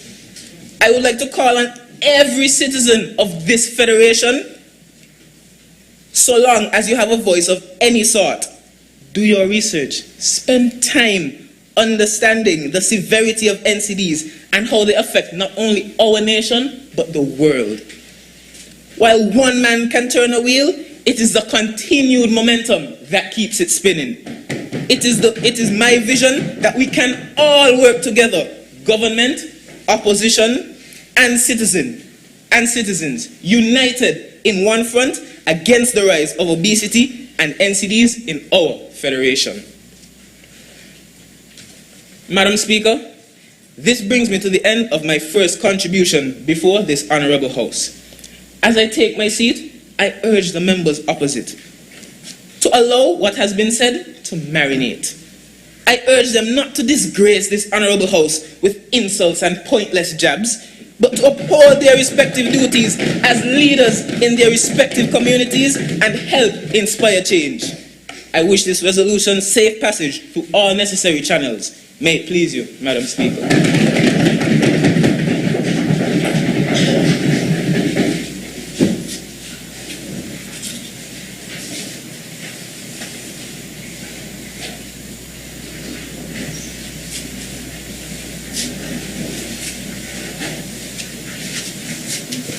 The Speaker recognizes Honorable Alaric Arachi.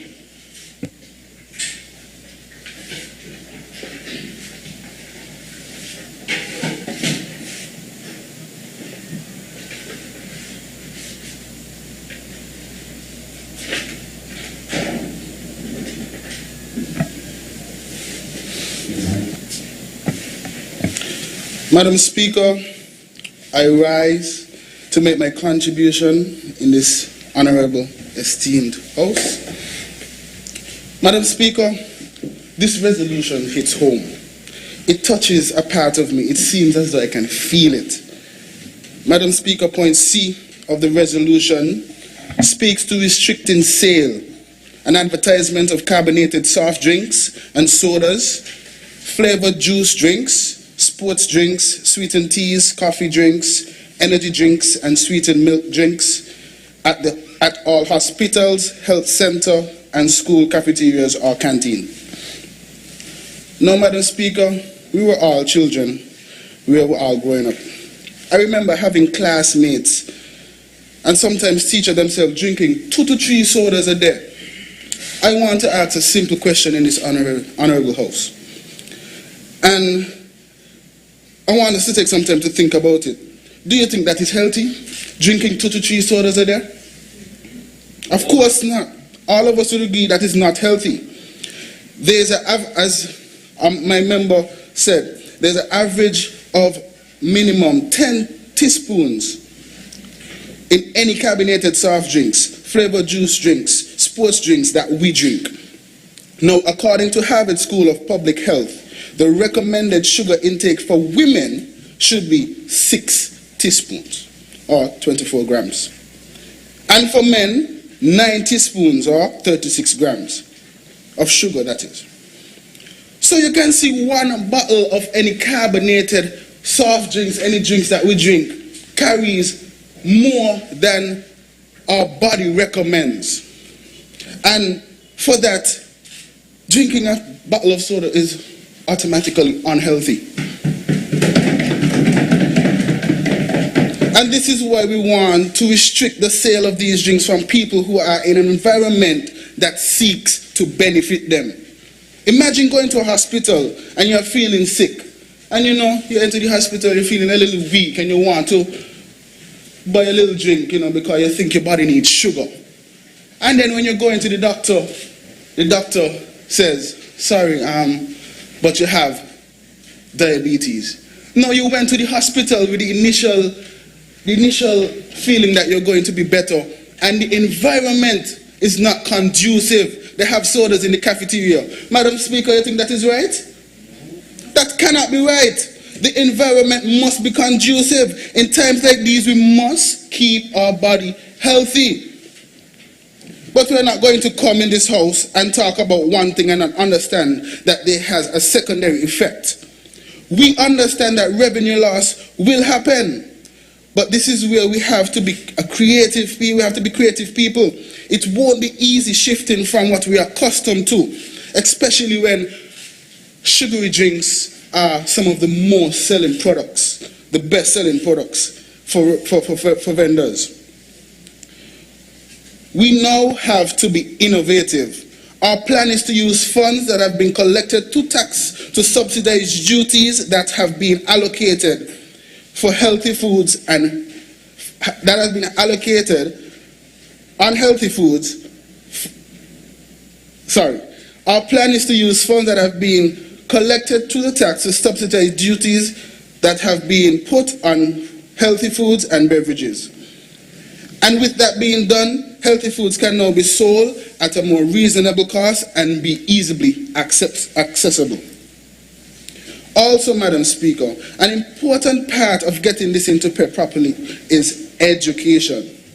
Our plans of not only putting together a curriculum for the primary school and high school, educating them on the importance of healthy eating, but also having workshops for vendors who will be inconvenienced, teaching and educating them of alternative options that they can be comfortable, so that they can be comfortable. We want a holistic approach. We want each and every person as healthy as possible, and at the same time, no revenue loss. And I believe it, and I know it can work. Madam Speaker, item D, prohibit the sales of SSBs within the designated radius of school.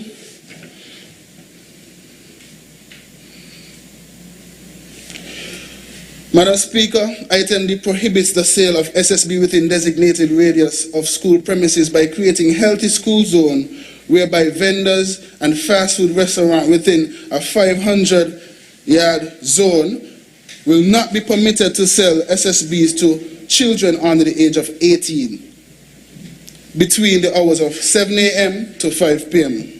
Now this speaks to our students in particular.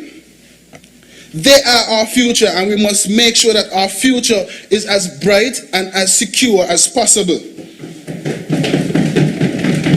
And as the Minister of Education, it is my responsibility to safeguard the future of our children, the future of our St. Christopher and Nevis. Madam Speaker, we all know how it was when we were younger. The changes that our body go through while growing up, it's magnificent. From infant stage to adulthood. Madam Speaker, statistics shows, and my source, Healthy Caribbean Coalition, that within the Caribbean, 1 in every 3 children are obese or overweight.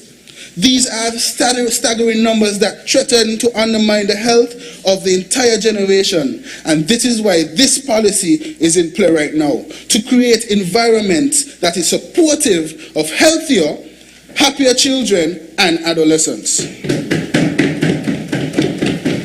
Madam Speaker, we want to cultivate healthy schools. Schools that grow their own crops, healthy eating. This reserves a chance for children to be independent in the future if any food shortages were to occur. Madam Speaker, imagine schools having their own farms, farm per class. Madam Speaker, growing their own foods and now distributing them into communities for persons who are less fortunate. That is what we are looking for. That is the direction that we want to go. Madam Speaker, to be proactive. A study was conducted by Cami Fligger of Select Health. The part that captured my attention was that, and a part that we should all know, is consuming too much sugar increases the risk of heart disease, obesity, high blood pressure, and inflammation. It can also affect the appearance of your skin. As we know, children growing up, especially when you reach teenage age, you always hear, don't drink too much soda because your face is going to get too boiling. You know, and this is what we're talking about. It can affect the appearance of your skin, drain your energy, and it can do your harm to your teeth. It can also affect your mood and joint pains, cause acne, and lead to diabetes. This is what sugar does to our body, and so we should not wait until our future is sick, down and out to try to revive them. We are working now so that our future can be more secure and can be brighter. Madam Speaker, I reiterate, we have to protect our children. They go to puberty changes, their bodies need the correct nutrition in order for them to be the best that they can be. And I would want to implement that every class have a mini farm. A mini farm that, just like how they have physical training, they go out and they exercise, they will have a mini farm that they can plant and grow, carry home foods to their home, and distribute fruits and plants and products to their community. Now, Madam Speaker, I know this transition will be hard. And I know there will be some resistance. And I hope members opposite will come here and talk. And you know, the thing is, what's best for us, we don't always like. We create resistance, but we have to work together for the betterment of our children and on a whole, our country. Madam Speaker, you know what's funny? Our body develops strong cravings to these SSB. I know of people who can't go a day without drinking a soda, and even more particularly, a Coke. And so for everyone who is listening under the sound of my voice today, I challenge you, let us try to leave unhealthy foods and beverages out of our diet. Let us try to eat fruits, drink water especially that is alkaline. Madam Speaker, there is clear evidence that taxation of sugary drinks works. As my member said earlier, or one of my colleagues said earlier, according to the Heart Foundation in Jamaica, sugary beverage taxes have led to reduced consumption of SSBs and increased consumption of healthier alternatives globally and in the Caribbean. As he mentioned, in Mexico, the SSB taxation introduced in 2014 resulted in a 9.7% decline in purchases of sugary drinks, and in Berkeley's California, SSB's taxation triggered a similar decline in SSB purchases and a 15% increase in bottled water sales. The Barbados sugary drink tax resulted in a 4.3% decline in sales of SSB and a 7.5 increase in sales of bottled water in its first year. So, Madam Speaker, this in itself is evidence that the taxation works. According to the Health Foundation, again, Madam Speaker, the financial impact of obesity and its associated illnesses are significant due to not only the direct cost of provision of treatment and care, but also due to indirect costs related to decreased productivity. An estimate of costs related to cardiovascular diseases, CVD, and diabetes complication alone in Jamaica between 2017 and 2032 is a staggering $607 million US.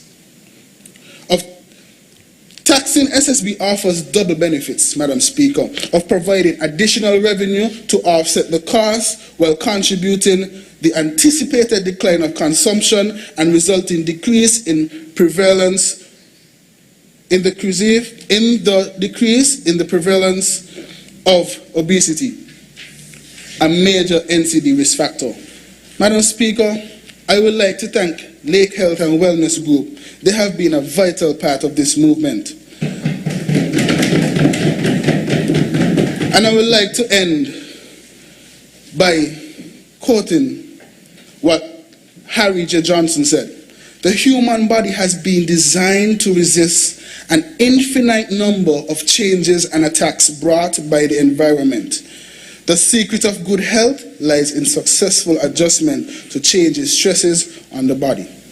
May it please you, Madam Speaker.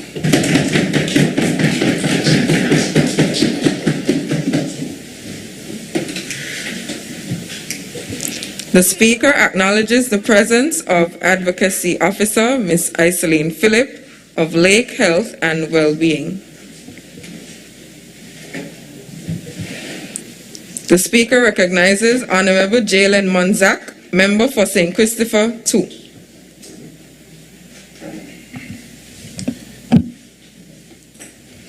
Madam Speaker, with your leave, I rise to make a brief contribution to the resolution brought before this Honourable House.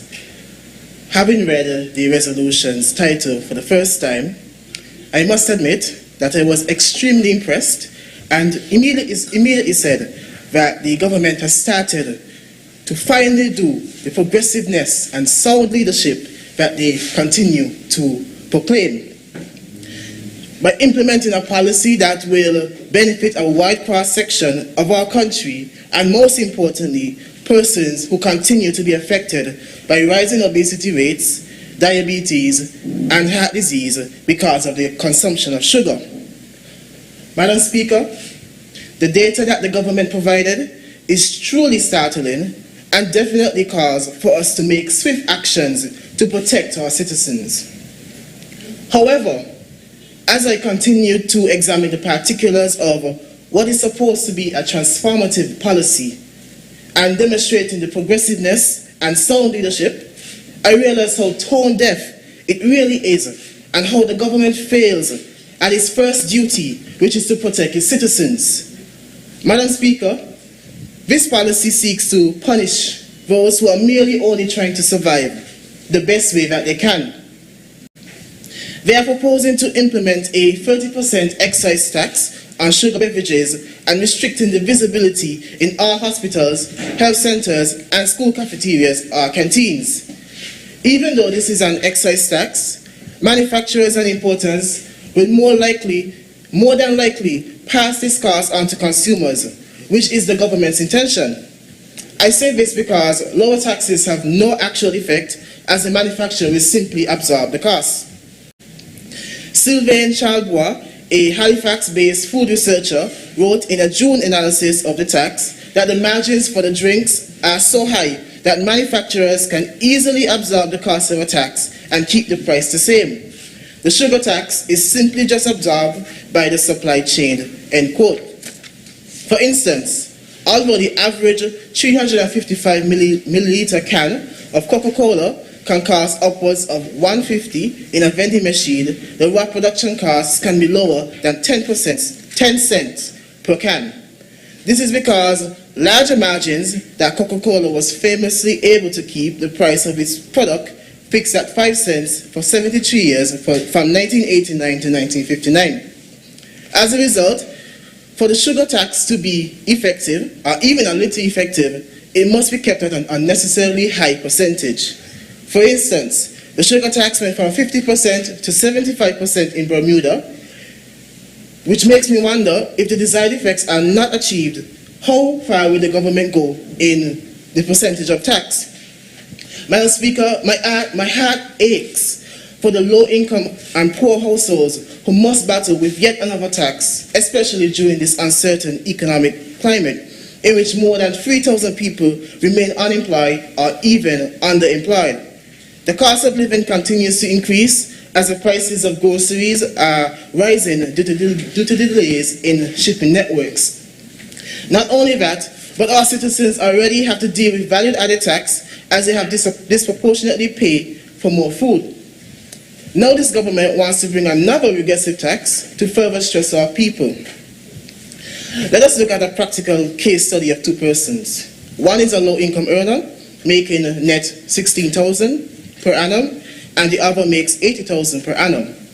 Persons with lower incomes, they tend to purchase more sodas as this is what is readily available and cheaply available. So the first consumer, they consume 10 cases of soda, totaling $4,800 in a year. While the richer person, they can afford healthier beverages, which means that they only purchase 3 cases, totaling $1,440 in a year. After the 30% tax is introduced, the first person now pays $6,240, while the second person pays $1,872. The effect is felt greater on the person earning a lower income, which means that they have a reduced disposable budget to purchase other items such as nutritious food.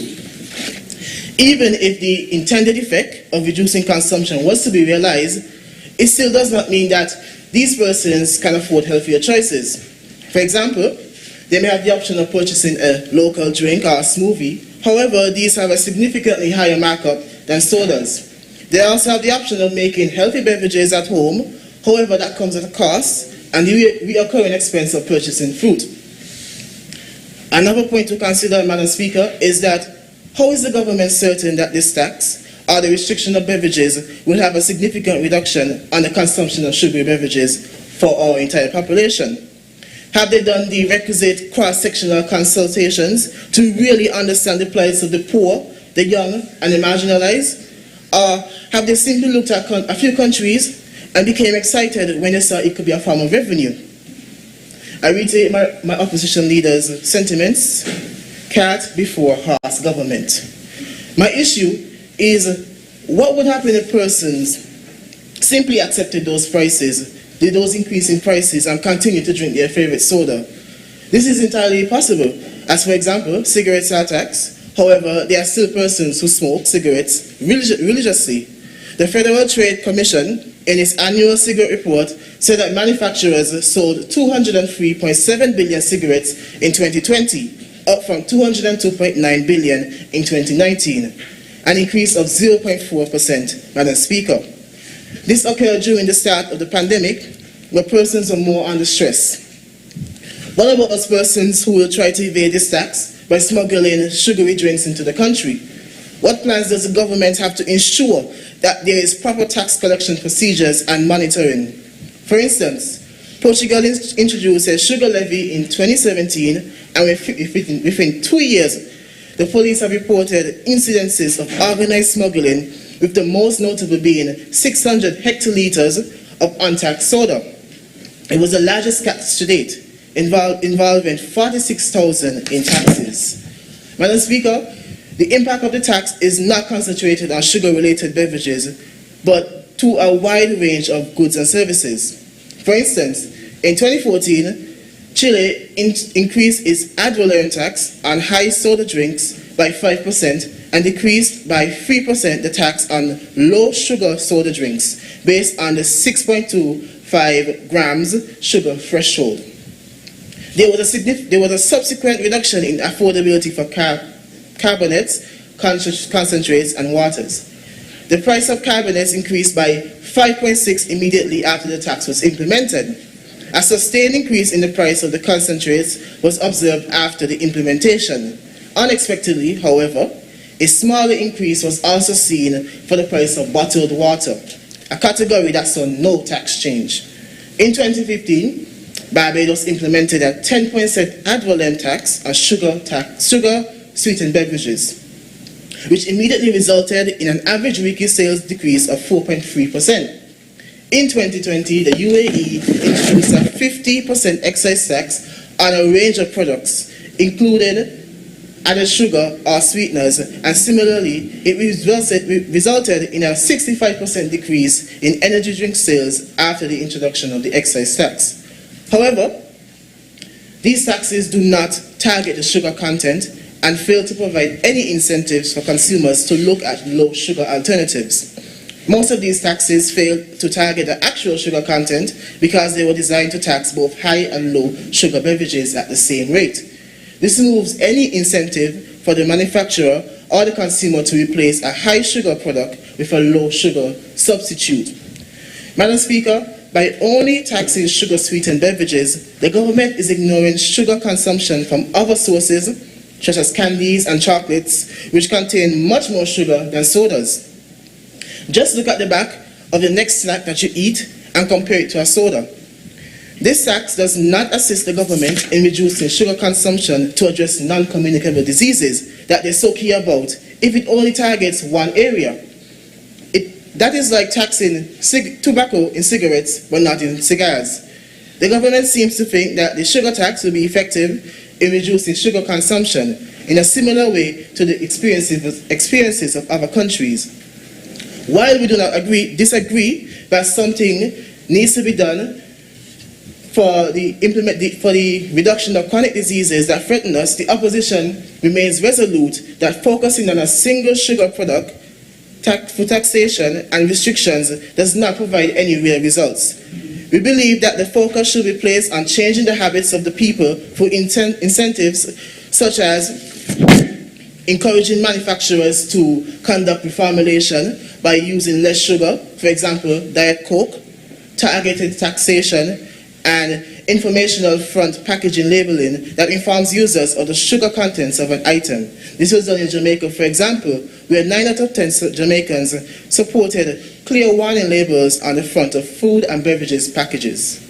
Madam Speaker, ultimately this government must be realistic in their decisions and look at the reality of the situation when bringing policies like this to this honourable House. May it please you, Madam Speaker. The Speaker recognizes the presence of Mrs. Sonia Body Thompson, Clerk of the National Assembly. The Speaker also recognizes Honorable Jelani Bell, Minister of Youth, Environment, Community Development and Labour, Junior Minister for Finance and Education. Madam Speaker, I rise to make a brief contribution on the resolution before this Honourable House. With my presentation, Madam Speaker, allow me to address the final 2 points of this resolution. Madam Speaker, with the implementation of this policy, the government seeks to launch awareness campaign to sensitize the public on the sugar-sweetened beverages taxation and to dedicate a portion of that tax and to dedicate a portion of the earned tax revenue to creating, supporting, and developing nutritious and physical activity-related programs within the education sector. Madam Speaker, the government is fully aware that this resolution will be demanding the citizens to change their lifestyle, which is not easy. However, Madam Speaker, slow progress is better than no progress. As we look at the upcoming generation, it is clear, Madam Speaker, that the health of our people is slowly going down a slippery slope.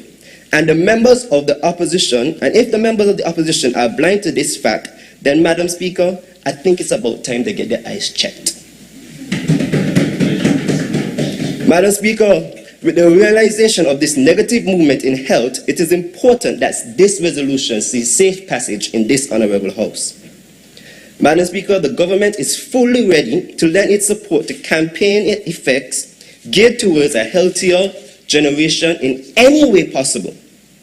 Currently, Madam Speaker, the Lake Health and Wellbeing Group, in collaboration with one of our local artists, has started a catchy jingle.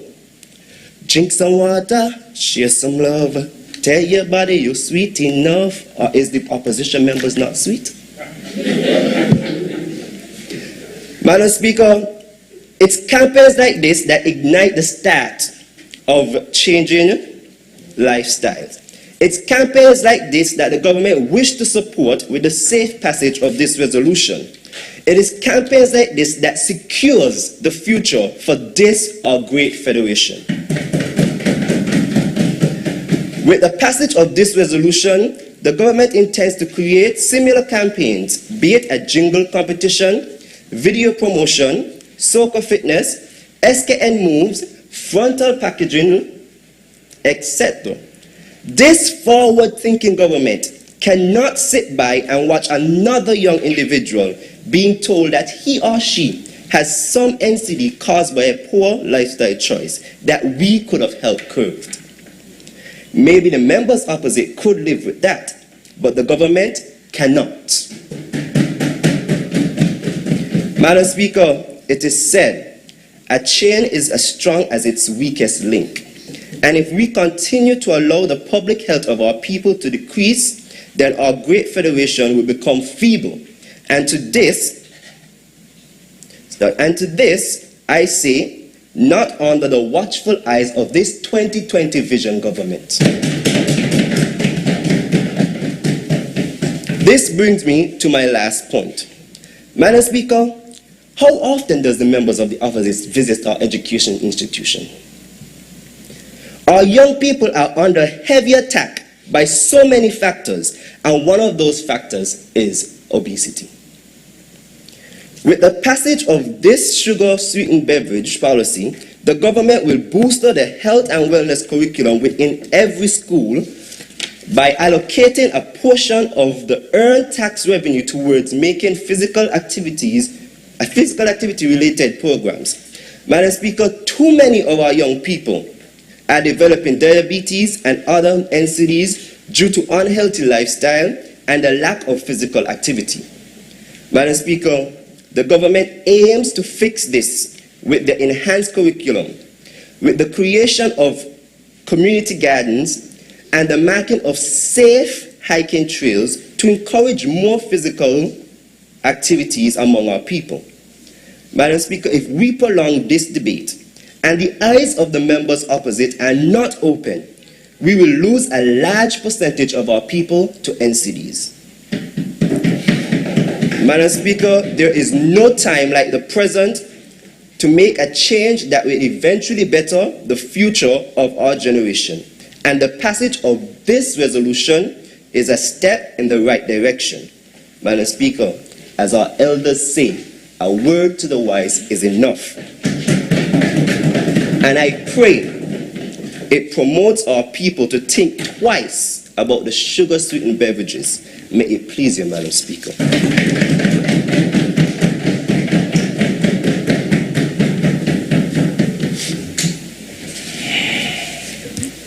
The Speaker recognizes Honorable Zara Humphreys, member for St. Christopher 6.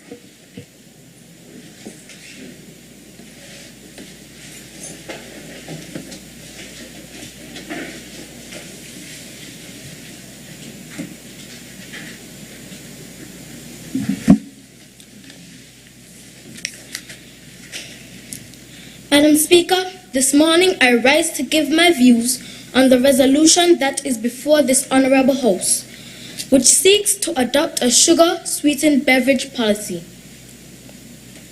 Madam Speaker, the prevalence and severity of the issue of being overweight and obesity among children and adolescents has increased worldwide and has reached alarming proportions. Currently, sugar-sweetened beverages, SSBs, are the primary source of added sugar in the diet of children and adolescents. It is against this backdrop that I recognize the importance of a solution of this nature in attempting to address this serious issue. I would go further and commend the movers of this resolution for taking this proactive step. We can all agree that there is a direct association between SSB consumption and weight gain, overweight, and obesity in children and adolescents. We can also agree that the consumption of sugar-sweetened beverages has increased in parallel to overweight and obesity trends, which we all know are precursors to diabetes, hypertension, and heart-related issues. Madam Speaker, while I can commend the intention of this resolution, I must point out that as it stands, this resolution is flawed and fails to take a holistic view on the surrounding issues that the collateral damage that its implementation could cause. For purposes of this presentation, I will focus on clauses D, E, and F of the resolution before this Honourable House. Madam Speaker, let us begin with clause D, which states, prohibit the sales of SSBs within a designated radius of school premises by creating a healthy school zone whereby vendors and fast food restaurants within said zones will not be permitted to sell SSBs to children under 18 years of age between the hours of 7 a.m. and 5 p.m. We know that sugar-sweetened beverages are freely available and actively marketed. Their consumption has been increasing in many countries, with St. Kitts and Nevis being no different. The major SSB consumers are children and adolescents, with at least 6 out of every 10 young person having at least one SSB a day. As a result of this statistic, schools are aggressively targeted, and if you look at any primary or secondary institutions, you will see a plethora of trays and stalls just a few steps from the school gate. We are focusing on the banning of the sales of SSBs around schools, but I want to take a holistic view on the impact this will have. Yes, I can agree that we will be attempting to alleviate one problem, but a standalone policy such as this will create even bigger societal issues. Madam Speaker, when we look at the vendors around the school, who are these vendors? More often than not, these vendors are the little old ladies who have plied this trade for all their adult life, young single mothers who have been displaced because of the impact of COVID-19. These women are usually the breadwinners in their families. Young entrepreneurs who are attempting to become financially stable. The school children know them. All of them know that when they hear ice pop, they know it's Lanil with his ice pops. Or when the sun is scorching hot, they can step outside to T-Mac's car to get a refreshing suckle. What about Kishana with her tray? Or Joni with her lunches? Or Alice or Patricia? Madam Speaker, these are not a nameless group simply called vendors. These are living, breathing persons, some with children to feed. How will this policy affect them? If the government simply imposes a ban on the sales of SSBs, these persons will be hardest hit. Their income will drastically reduce, and they will be displaced. As a resulting effect is that some of these same persons will be back on the breadline, creating a greater strain on families and eventually our society. Madam Speaker, if the government is serious, they would have come here today with a complete plan that takes into account the impact a measure such as this would have on the micro businesses in our society. What is the end goal? Is the rush to implement this ban simply just a means of ticking off items on a list? Is the rush because there is an embarrassment that St. Kitts and Nevis is described as one of the fattest nations in the world? Madam Speaker, the resolution speaks to banning the sales of SSBs around school, but is the high sugar content just from beverages?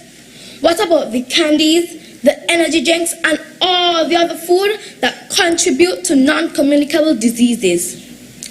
I know for me, if I can't get a soda or juice, that doesn't automatically mean I will choose water.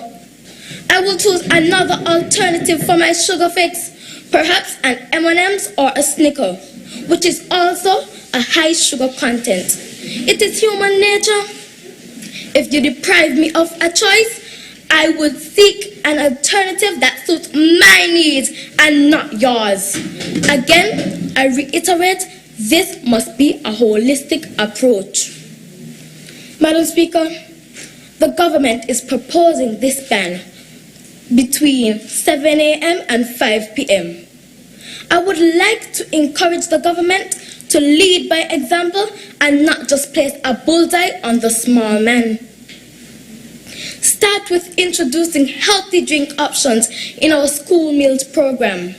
For those of us who have had the benefit of school meals, we know that nothing is sweeter than the drink that is provided with the lunches. Lord bless the people them who still drinking that juice. Sometimes you even have to add water to dilute it. Let the government start the push there first. Not just with the drinks being served, but by providing healthy meal choices for our nation's children. It is time for them to start to walk the talk, starting with initiatives that they have control over. Madam Speaker, St. Kitts and Nevis is not the first country to attempt this ban of SSBs around school premises. The difference is that the other countries took a holistic view of the issue. Our Caribbean counterparts in Barbados have also sought to curtail the sale of SSBs, but in their approach to the problem, the vendors and manufacturers played a key role to the solution. It was not a big stick approach. The micro businesses that would have been affected were brought to the table. In fact, in 2019, the Heart and Stroke Foundation of Barbados, HSFB, in forging a healthier school environment, worked with school vendors and canteen operators as part of its prevention program. It held a series of vendors training sessions aimed at ensuring school vendors and canteen operators are fully engaged and informed about the health impacts of the excess consumption of sugary drinks and the nutritional content of popular snacks.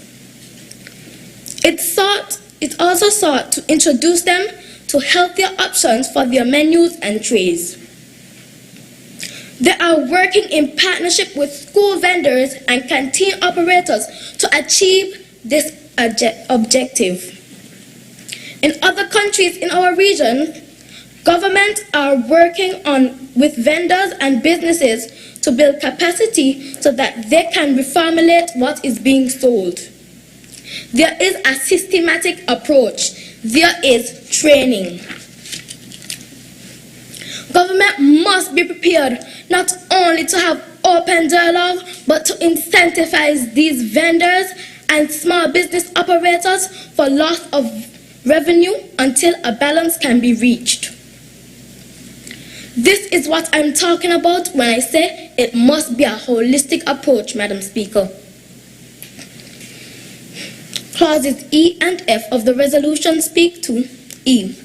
Launch public awareness campaigns to sensitize communities regarding SSB taxation and its objectives to enhance its acceptance, thereby complementing its intended impact to reduce SSB consumption and improve overall public health. F. Allocate portions of the earned tax revenue to create, support, and develop nutrition and physical activity-related programs. including the establishment of a robust health and wellness curriculum for all schools, the creation of community gardens, the identification and marking of walking trails, among others. Madam Speaker, these are all good measures, but let's get real. When we begin to tax business on one of their high earners like SSBs, is the objective to drive these manufacturers out of business? Because sales of SSBs will definitely decline. Is there an alternative for business? Will attempts be made to assist these businesses in staying afloat? Will the government assist with building the capacity so that the businesses can reformulate their products? These are questions that the government must find answers and solutions to. Madam Speaker, this proposed taxation can be seen as an attack on the industry. We all know that the biggest drivers of the government in the country is big business or the private sector. It is funding from the private sector that gets the government into office, and it is lack of support that can take them right out. So, what do we honestly think will happen when these same businesses start to feel the squeeze? You do the maths. Additionally, do we honestly think businesses will willingly absorb these increased costs as a result of taxation? Of course not. Ultimately, it is consumers who will be affected, as these costs will pass straight through them. The government has to consider partnerships with the Chamber of Industry and Commerce and other entities. There must be a robust synergy between all stakeholders. The government cannot and should not frivolously and capriciously impose a tax and expect that a little good public relations will solve the problem or encourage acceptance. Let us reshape our thinking. Let us retool our businesses if we want to succeed. Further, when we discuss taxation and allocating portions of the earned tax revenue to create, support, and develop nutrition and physical activity-related programs, I want to remind us that taxation is a fiscal policy, and as such, any tax revenue is under the purview of the Minister of Finance. There is no guarantee that the earned revenues would be put into public health or any associated initiatives. We all know how things are done in our small island states. There will be no accountability, and commitment in principle means absolutely nothing. Madam Speaker, in conclusion, let me emphasize that there are a number of things that must be taken into consideration if there is to be a successful implementation of this resolution. 1. A lack of capacity at different levels and sustainable financial resources are key barriers to creating healthy school food environments. 2. Tools for food classification are required to effectively implement strong, clear, and enforceable policies, but these are lacking in our country. 3. Partnership is a critical element for development, implementation, and evaluation of a policy such as this. Partnerships should be fostered beyond health and education, with measures being taken to safeguard against the pursuit of vested interests and creating unfair competitive advantage. Madam Speaker, as I said in my opening, we commend this effort, but it must be more than this. As a responsible opposition, we recognize that St. Kitts and Nevis cannot continue to ride the wave of unhealthy living and the alarming rate of obesity among our children. That is why we strongly advocate for partnering with school vendors, restaurant operators, and businesses to ensure our children not only benefit from healthy drinks but food as well, and our school vendors, restaurants, and businesses continue to do a thriving businesses with healthy food and snack options.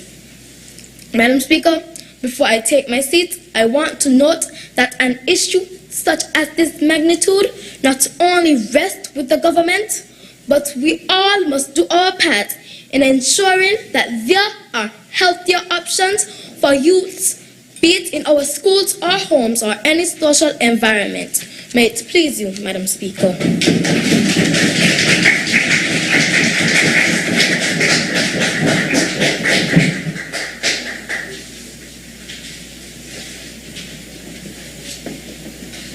The Speaker recognizes Honorable Joel Smith.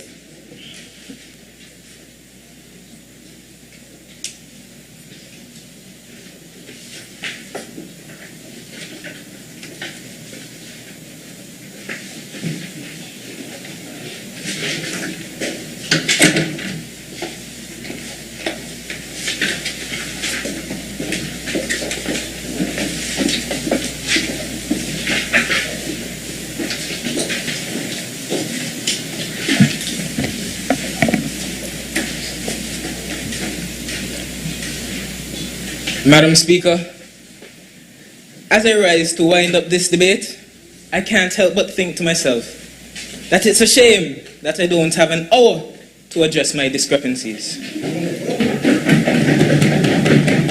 Madam Speaker, to open, I'd like to ask, has the opposition had even one meeting together? With the barrage of random comments and jabs, I had a difficult time separating the welcome advice from the plethora of nothingness. Empty stats included to lengthen short speeches. A member opposite said that the government needs to do its homework. But Madam Speaker, as we near the end of the debate, we can see who really did their homework.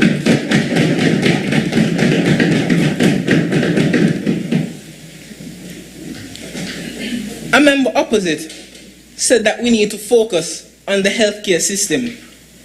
And now that my government is taking the initiative to do so, his colleagues appear to be nothing but roadblocks in the path to a healthier federation. In my earlier presentation, I mentioned that my team and I have no intention of leading the citizens of our federation to fend for themselves through this new tax. I even went as far as to give details about how we plan to do so. But Madam Speaker, it seems as though the member opposite does not practice active listening. Another member opposite raised the question as to whether small businesses will be supported to ease the transition to healthier products. To answer this, I simply said, yes, we will. We will not allow the entrepreneurial sector to die. Another issue that I wish to address is the notion that healthy food is very expensive. This is simply wrong. You cannot compare the price of a tin of Vienna sausage to a chicken salad from a gourmet restaurant and use this as a reasonable basis to evaluate price. Yet another issue is that the member opposite spoke about cigarettes. And yes, while they are still sold, compared to time gone past, it is very much different. Think about how many do not smoke because of the price, showing that the tax does indeed have an impact.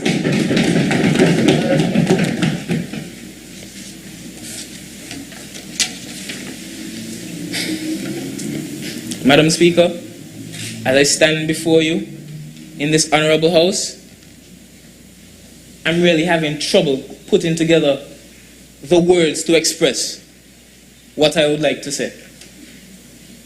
I urge everyone listening, home and abroad, do not be fooled by the antics of this opposition. This resolution has the power to affect real people and bring about real change. Madam Speaker, I have heard the flaws and the problems that the opposition have found in this resolution. But if I had $1 for every solution they have put forward this morning, I couldn't even buy a pack of peanuts.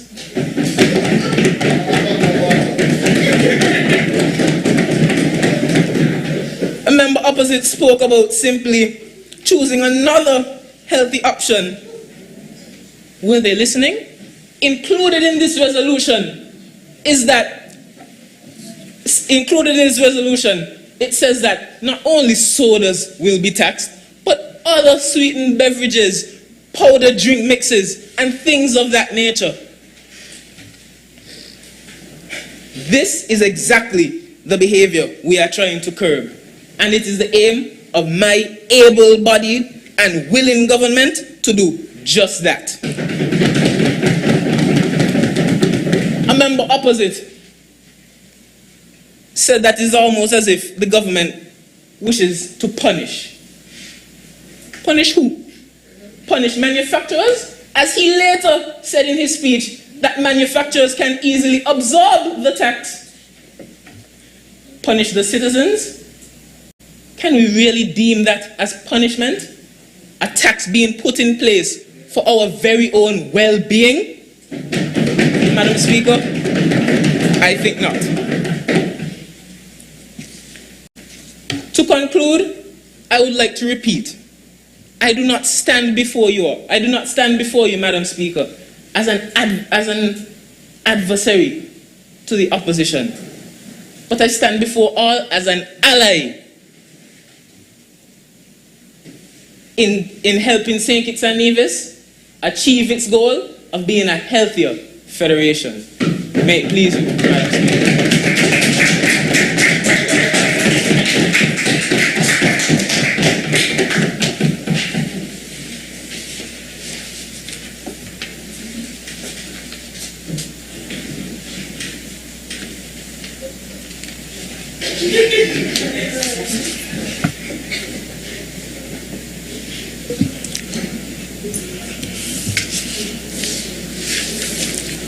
The question is that the resolution calling for the adoption of a sugar-sweetened beverage policy be adopted in this Honorable House. Those in favor? Aye.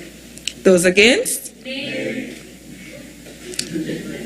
The ayes have it. The resolution has been adopted.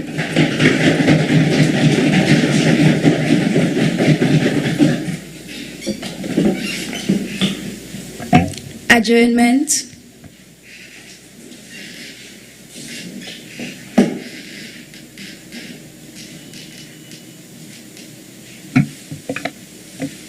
Madam Speaker, I rise and I beg to move that this Honorable House stand adjourned, sine die.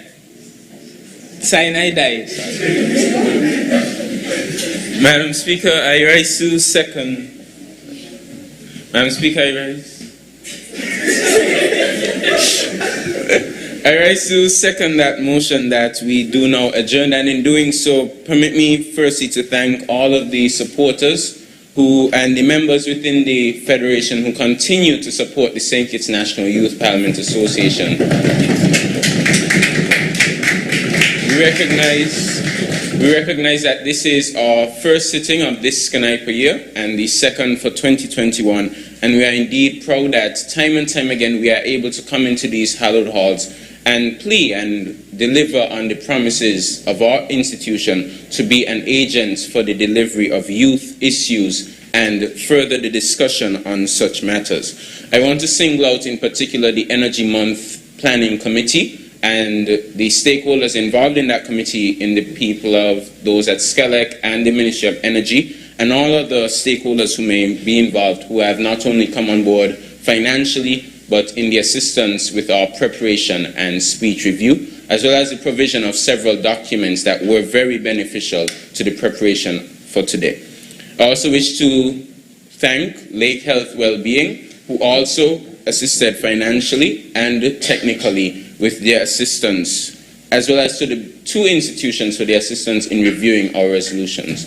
We also thank the Youth Department to continue to be a supporter of the institution, and I wish to thank all from the Clerk of the House, the Office of the Speaker, and all who have in some way contributed to the success of today. We also thank the St. Kitts Nevis Information Service and ZIZ for their continued support and assistance, as we have seen today through their assistance here in the gallery. I want to thank all the members present, both from SKYNPA and outside institutions, who without them today, we would not have a successful sitting.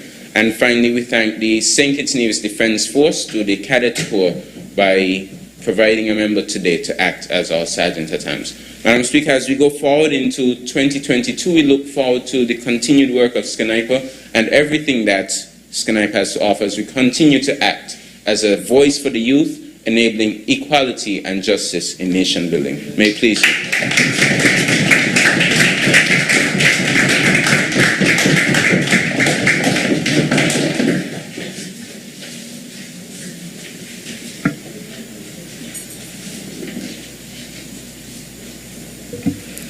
The question is that this Honorable House stands adjourned, sine die. All in favor? Aye. All against? The ayes have it. House adjourned. Merry Christmas. I want to wish you a Merry Christmas.